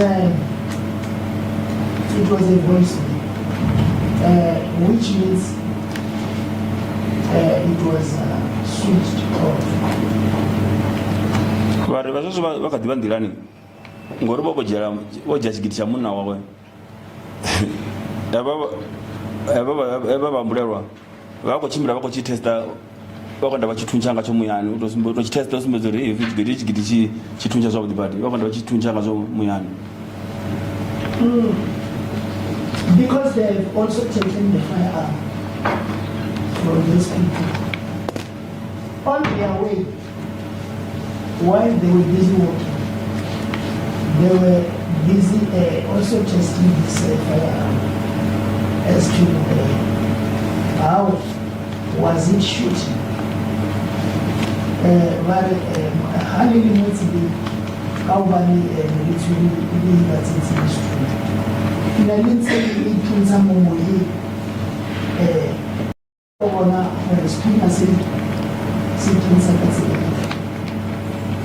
ngandira kusumbedza ngayo ari ngandira vakutuncha ngayo vatosumbedza vasina ruvharo nakuti vasikoshava nachimwe chitii.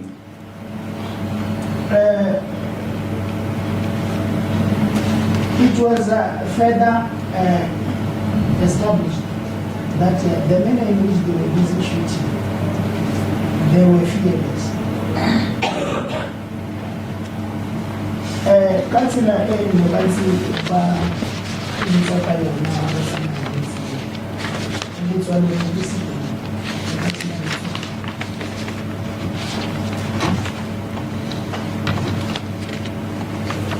zino ola mufumakadzi muna wafunu zoita zvone ajena ka Facebook. The owner of the racing center, they are going to use the Facebook.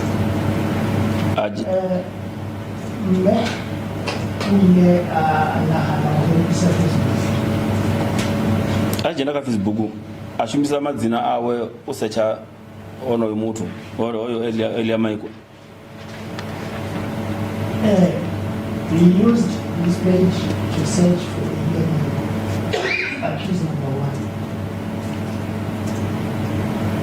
1. I want to know. I think this page higher Facebook researcher. I want to know. Ngadua lelo lebona from bonga 26. Elias Maeko wacheka in ka area yene wadzura kayo. Unafi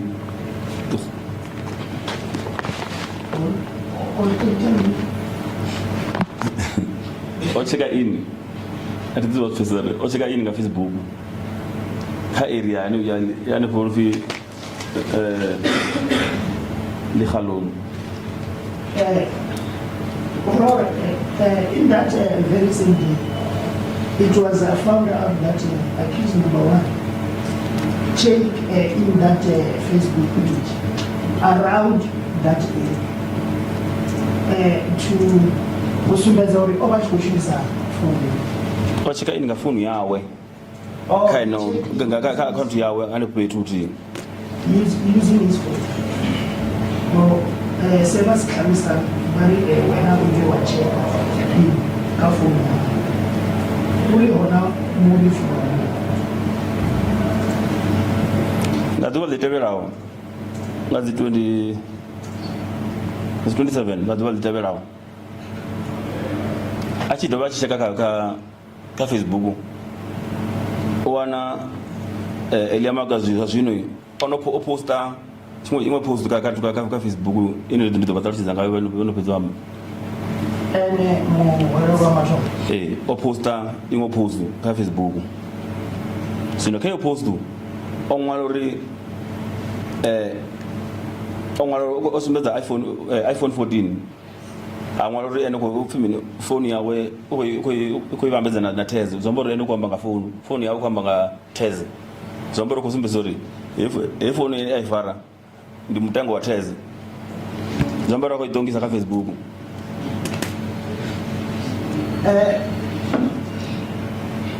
He then posted, accused number 1 posted from the Facebook. And then shining as such, showing the very same iPhone, saying that the prices of this iPhone is the same as a test motor. The prices are the same. Jambori, ngatheze. But when you are poster, more Facebook, who wants iPhone, when now we will not test, we will not test.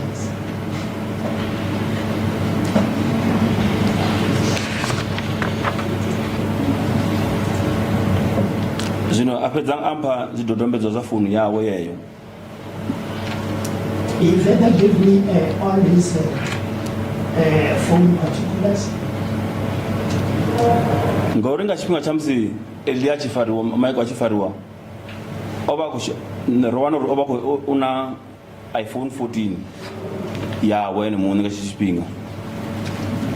Because at the time of his arrest, it was further established that he was owning an iPhone 15.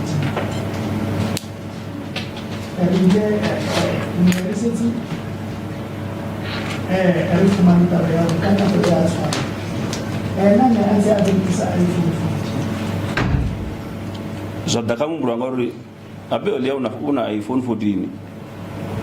Ndicho cheka ila ni phone ye aifara na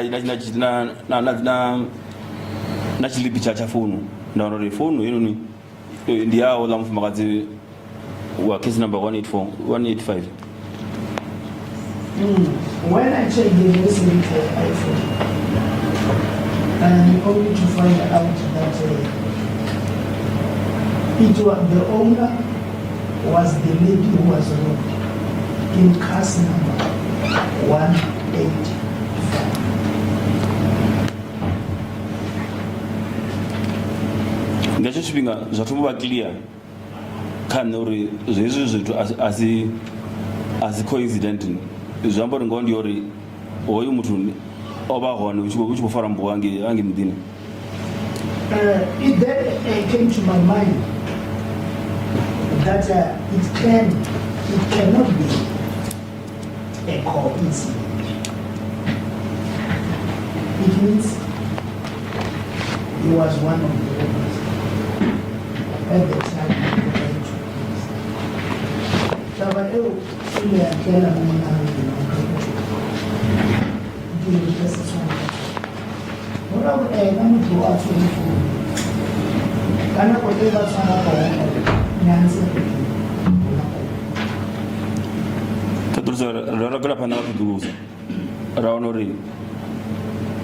accused number 1, 2, and 3. Nga cell phone zabo. Nga galelo duva nga 26. Nga 20. Nga 8 o'clock. Nga past 8 o'clock. Baba ne kubetu eguri hapo mudine embo ya foro. When we proceeded with our investigation, only to find out that all the 3 accused were around the scene where the robbery took place on the date in question. Relay Rale Mwaka Balatefaki Move. Carolina is actually in that trouble. We are not the same for itself. We are born.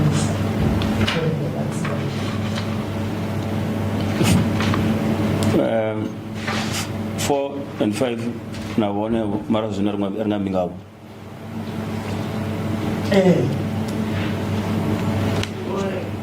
Accused number 4 and also accused number 5. They are also even though we are not going to talk about it,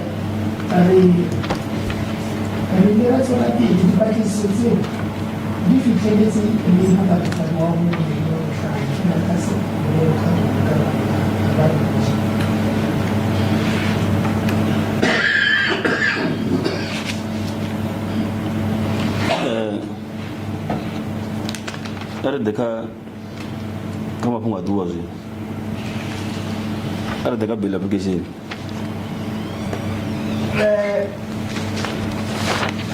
We should now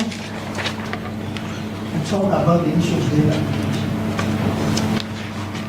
Yazona kuropa uri bathu vakono mwanzori wairi pano rusukizani pano ngandirati.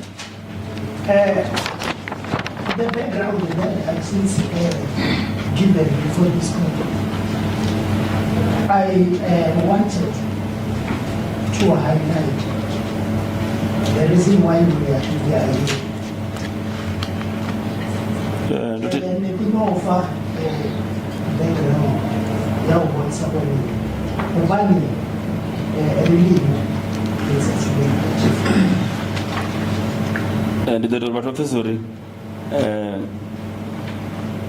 asinde ndikwabula ubili apho bethu ndibone bane bawuto uito court process uri why bachito mvanga bili not there not ingwendelayo around. I would further like to highlight the fact that I'm not an applicant to the bail. Yes, they are the ones to show the court whether it is whether they have shown some reasons that bail be granted. Unaze ndoticheleza mumero abachikwamba achikombara affidavit yawo ndanota zvithu zvivili zvirarunyana zvino ndazozi kudamba ngazo vanhu sene vahlamusa ayenasi really kulina amisonzuka amamama akanza ara koyaka ajidakati really vatilengi mwini kunale ibika dzebhelizekadzi ainacho the witness indicated that according to the affidavit from the attorney, there are some 2 to 3 aspects I would like to highlight. ya usimbeze uri una vana vavili wamdukanani avana 5 years nakwakuzana kune kwavana namwa muti namwa Indicated that he's having 2 children. The other one 5 years, and then the other one 2 years. na kuti zvadhizo ri uva namwana zvikojenda gai compared kapa muvura yawo at least ene waukadiva naye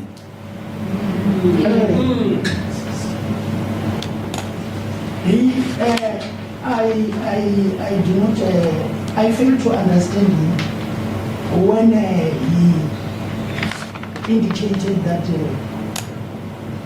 he was having 2 children. And then what about the other one, the other child who was killed?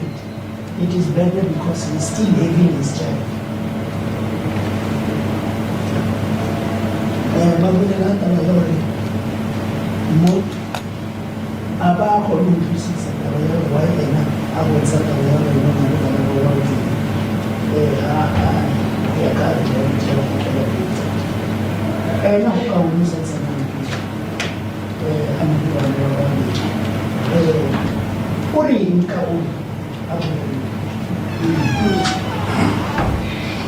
achibvira pandasimbeza uri self employed una saloon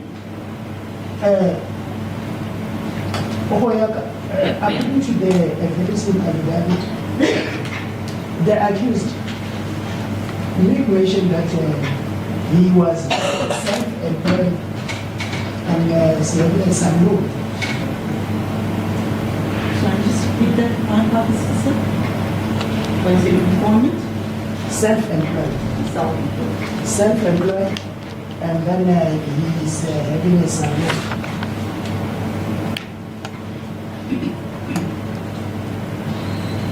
Achibvira panda asumbidzo uri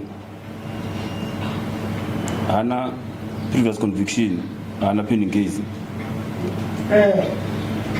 The accused further indicated himself not having any previous and pending cases. Abonsa haka hatsola pele. Abonsa ka bonolo. Azaka ashwarwa Pretoria. Hana milato ya khale ba tling ba mfasi ko no. And then I said milato ni Achibvira panda asumbidzo uri imwe dzimbuno dzine akonyaga ngayo bhili nduri kutothogomera miyawe vane vavana vakubvana vabhala udhitayela vane vana arthritis. He further indicated that another reason for him to be released on bail is that she wanted to look after his mother, who was suffering from arthritis. This thing happened in the house. Hapa kama family into any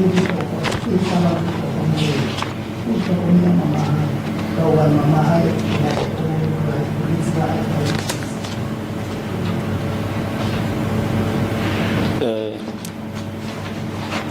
akadhibana pekoto adowapa na address ya miyawe ine achibva panoni angayadzura kayo ine yava Winterfeld tingabi house number apa address ya miyawe ine yadovasa address ina do awana bili udadzura ngane pongori hapa achidzura wani auchena udzuro for end. He further gave his mother's address to Winterfeld. I'm not going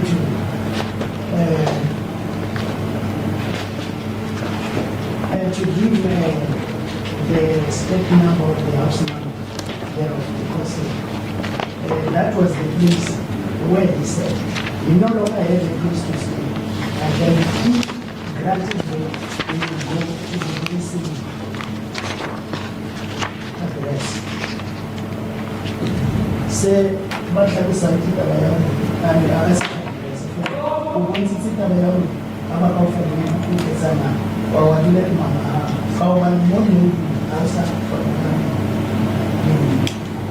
Jamboro zandeme kai ndothogomera miyawo. Which means by so saying he was trying to show that the most important thing according to himself, it was to look at his dawa ibolsa into any book of commentary mahal pia wanaona adavasumbidzo uri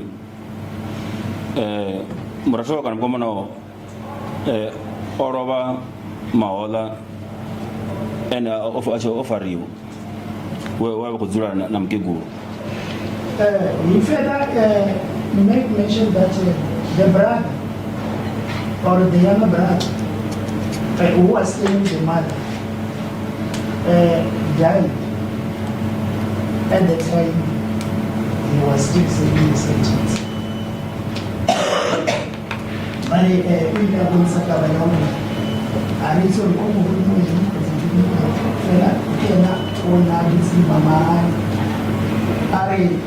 and also confess reality. And overawanga akudhiva sara ana akudirwara all along. We showed that the very same person who died was ill.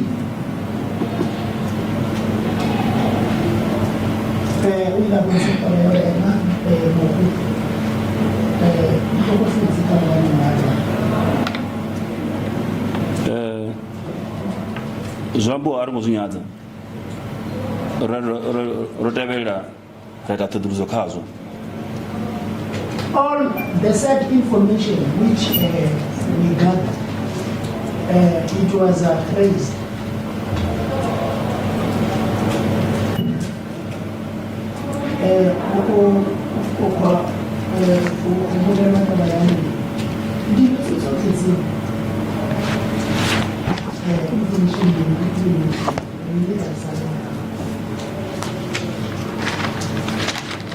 Adrese ya kwamba ngayo ya mia nswa ndo ya ndai visit. I went to the address so much. Which address used to be mine? Ndiji ngo chekoro ndizo kuma no ndizone na ione na. The reason because I wanted to verify whether the same address exists or not. Which I could have been address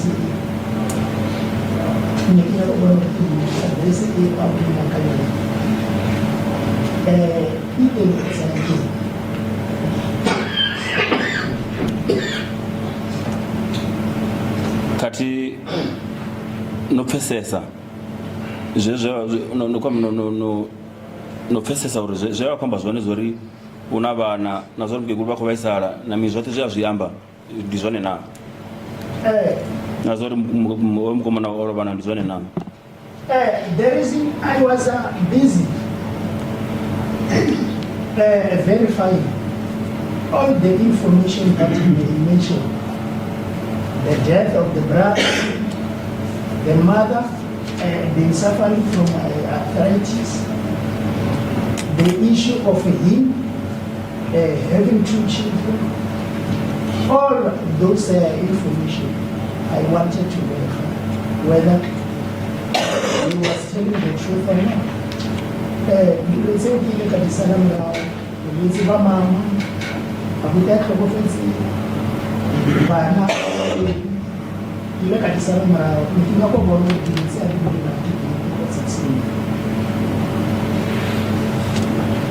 will ndichisuka ndaona uri ngondi uri address ndo kwamba kwa ihone ndiyabukuma.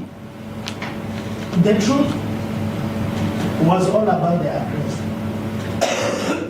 It existed. Address it to the incident.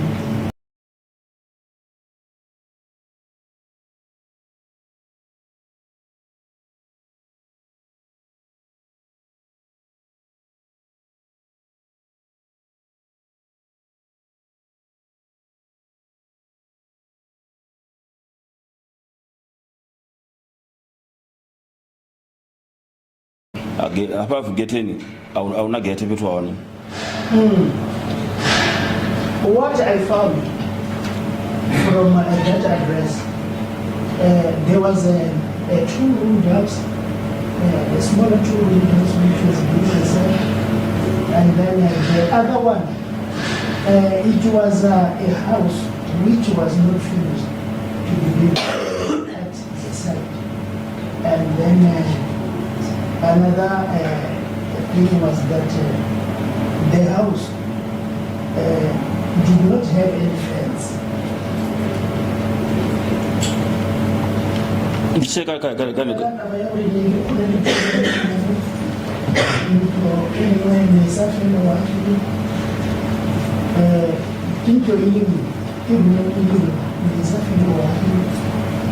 then majority difference is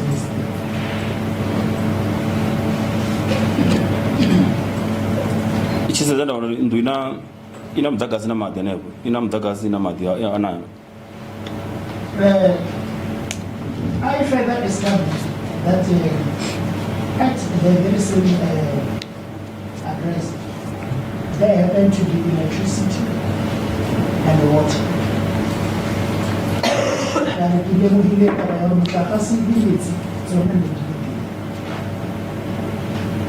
zvino ndavati kungodziva kamukeguru uri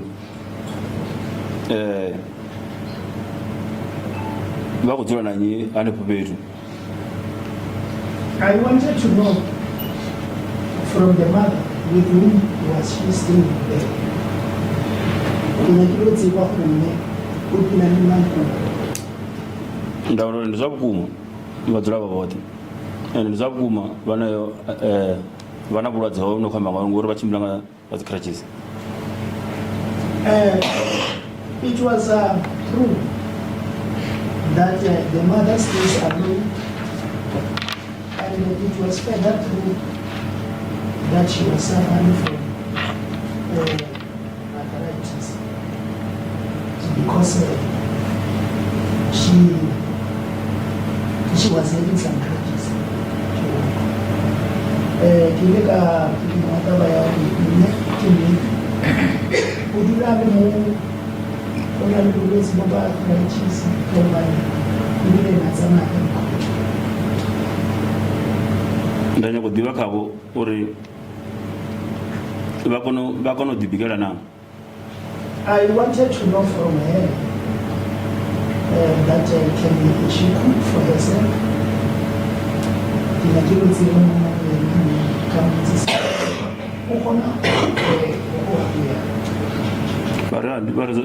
Yeah, vakono dibigela.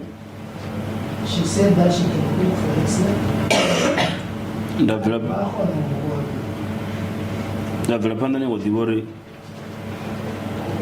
zviḽiwa vazvirengisa ndikombo vachiranga mini vasumbedzo vahora mundeni. I further wanted to know from the mother about herself, maintenance, supporting herself. She made mention that she was receiving pension. She's depending on pension. Hatinya kutsiba kuri bajani bari wana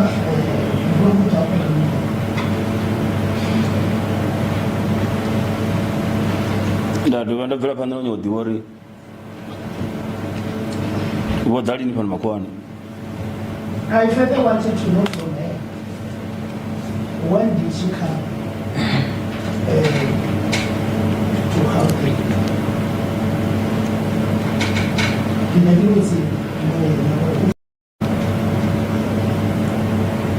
Basumbedzo uri voda mwa wapera wa 2024 July.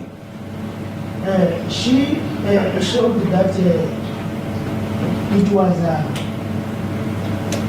July 2024 that she came to her.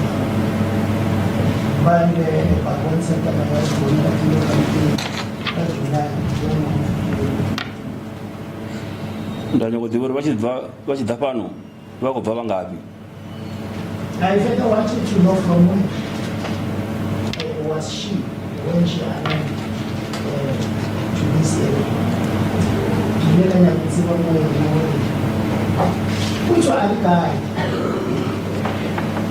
Basumbedzo uri vano vadzula haya unofi ampagana na khaladzi yavo unofi kidivoni. She showed that she was from a place called Agan with accused number one sister by the name of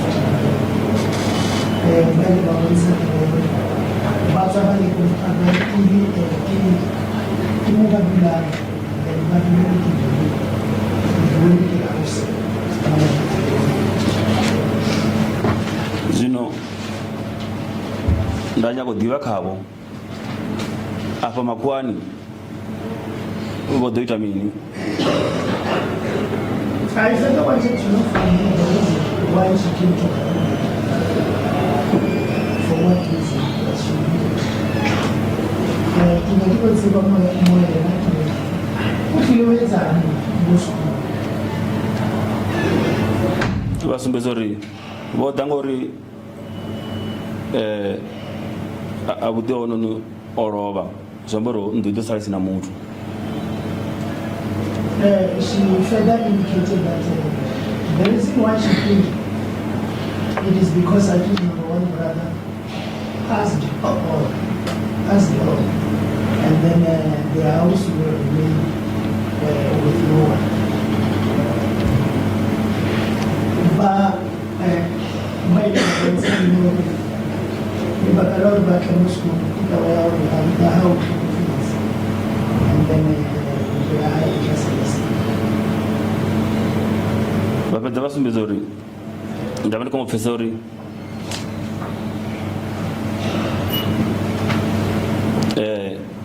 Apa nonduni?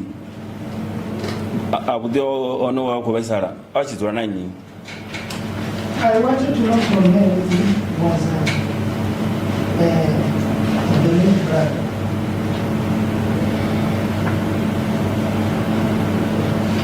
Ile katika kala konsiba umme Baringa ndiwo yabo. Uthomane batho. Eliana na mrato kamkomana bachi turapituti bote kusukela nga 2023. According to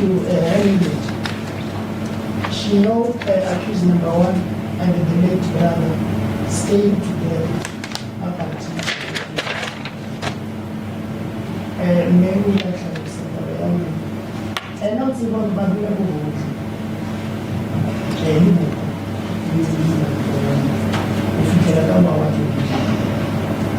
and the food via Dibori ngono mwa 2023 oyo brother wawe uko besara. And she was aware that during that year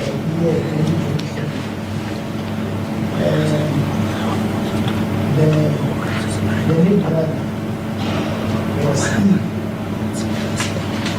Abulera ikaweka walikuwa watu sisi ndio mwana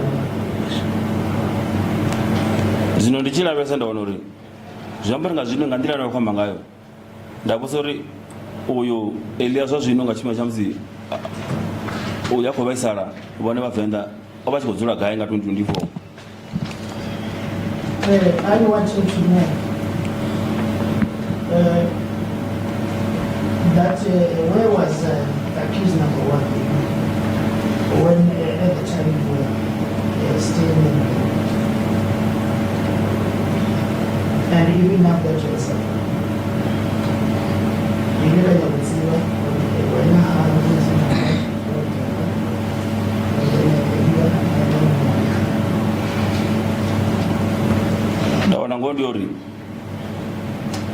I apologize to interrupt. I see this at past 3. Prisoners needs to be processed at Cosmo.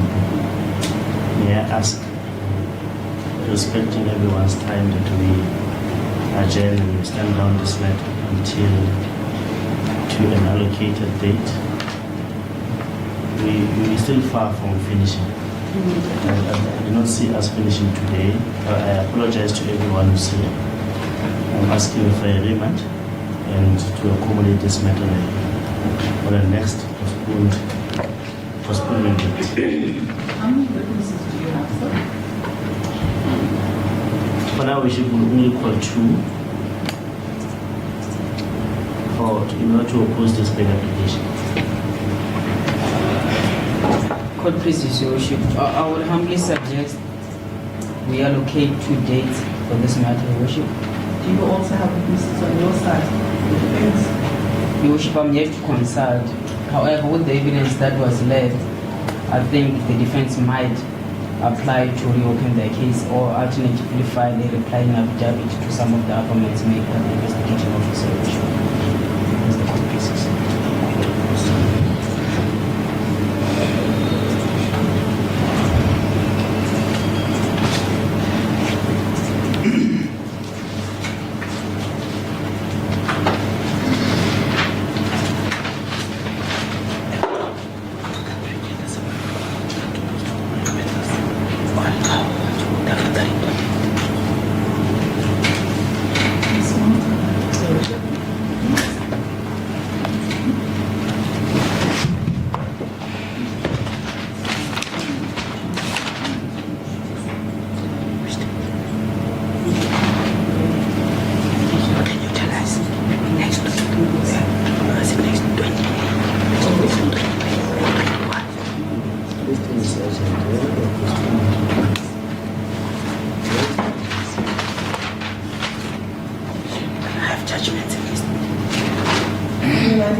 approved.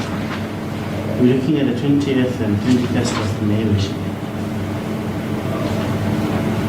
However, according to the defense, their application even though it is opposed, it is urgent, but there's no date available anytime soon. We've got that unheard case, we've got the evidence, and we've got 3 bail applications and 1 drafting matter.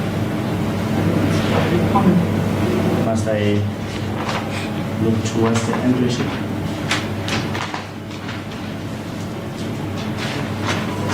Yes, looking at The 27th or the 28th, 27th. Okay, the 28th, I think we've got a matter for further evidence, but it's a 2025 case. So I'm sure we could respond that in our time deal with this bail application. I've got no issue, Session. It's suitable, Your Worship. Is your client here, is that your man, sir? Indeed, so, Your Worship. He's out on bail. He's out of bail, so there wouldn't be any prejudice. None, Your Worship. Can we settle on that date then? Bishop, may I ask the date to be checked with the investigating officer first to see if it accommodates him? So how is your availability on the 28th of May? Yeah, the only one. I will be available. 22, the other date. 22, immediately. And then another one. 28 and 29th, Your Worship. 29, yes, currently we've got an ask for further evidence. Is it 28th? One. I see, Your Worship, yes. It's confirmed, Your Worship. Both days are confirmed, Your Worship. If Indeed, the- so. Indeed, so. I see.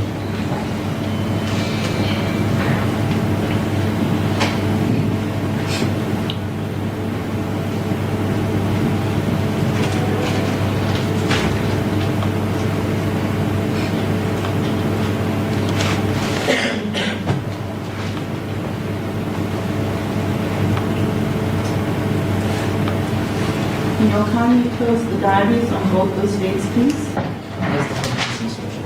That's the purpose, Your Worship.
Thank you, Sergeant Drivers, and Lieutenant Sir. Please avail yourself once again on the 28th and 29th of May for purposes of further evidence. I'm going to remind you, you are still under oath. Please do not discuss this matter with anybody whilst you're under oath, okay? Yeah, noted.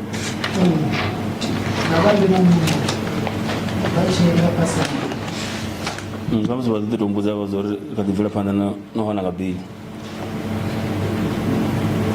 Yeah, maybe the question that would be posed to me is that they are going to ask me whether we are still denying Kadivira panda no hona gabi. bail. We are still proceeding to deny bail. Indeed, Your Worship. All the accused, you want me to stand up? Matter is postponed to the 28th and 29th of May for further evidence. All the accused will remain in custody until then. Understood? Le kabalin ka haro fika ni 28 ni 29 sa so that we make sure that they are helping your matter. They don't have to Thank you. That will be the all for today. Thank you.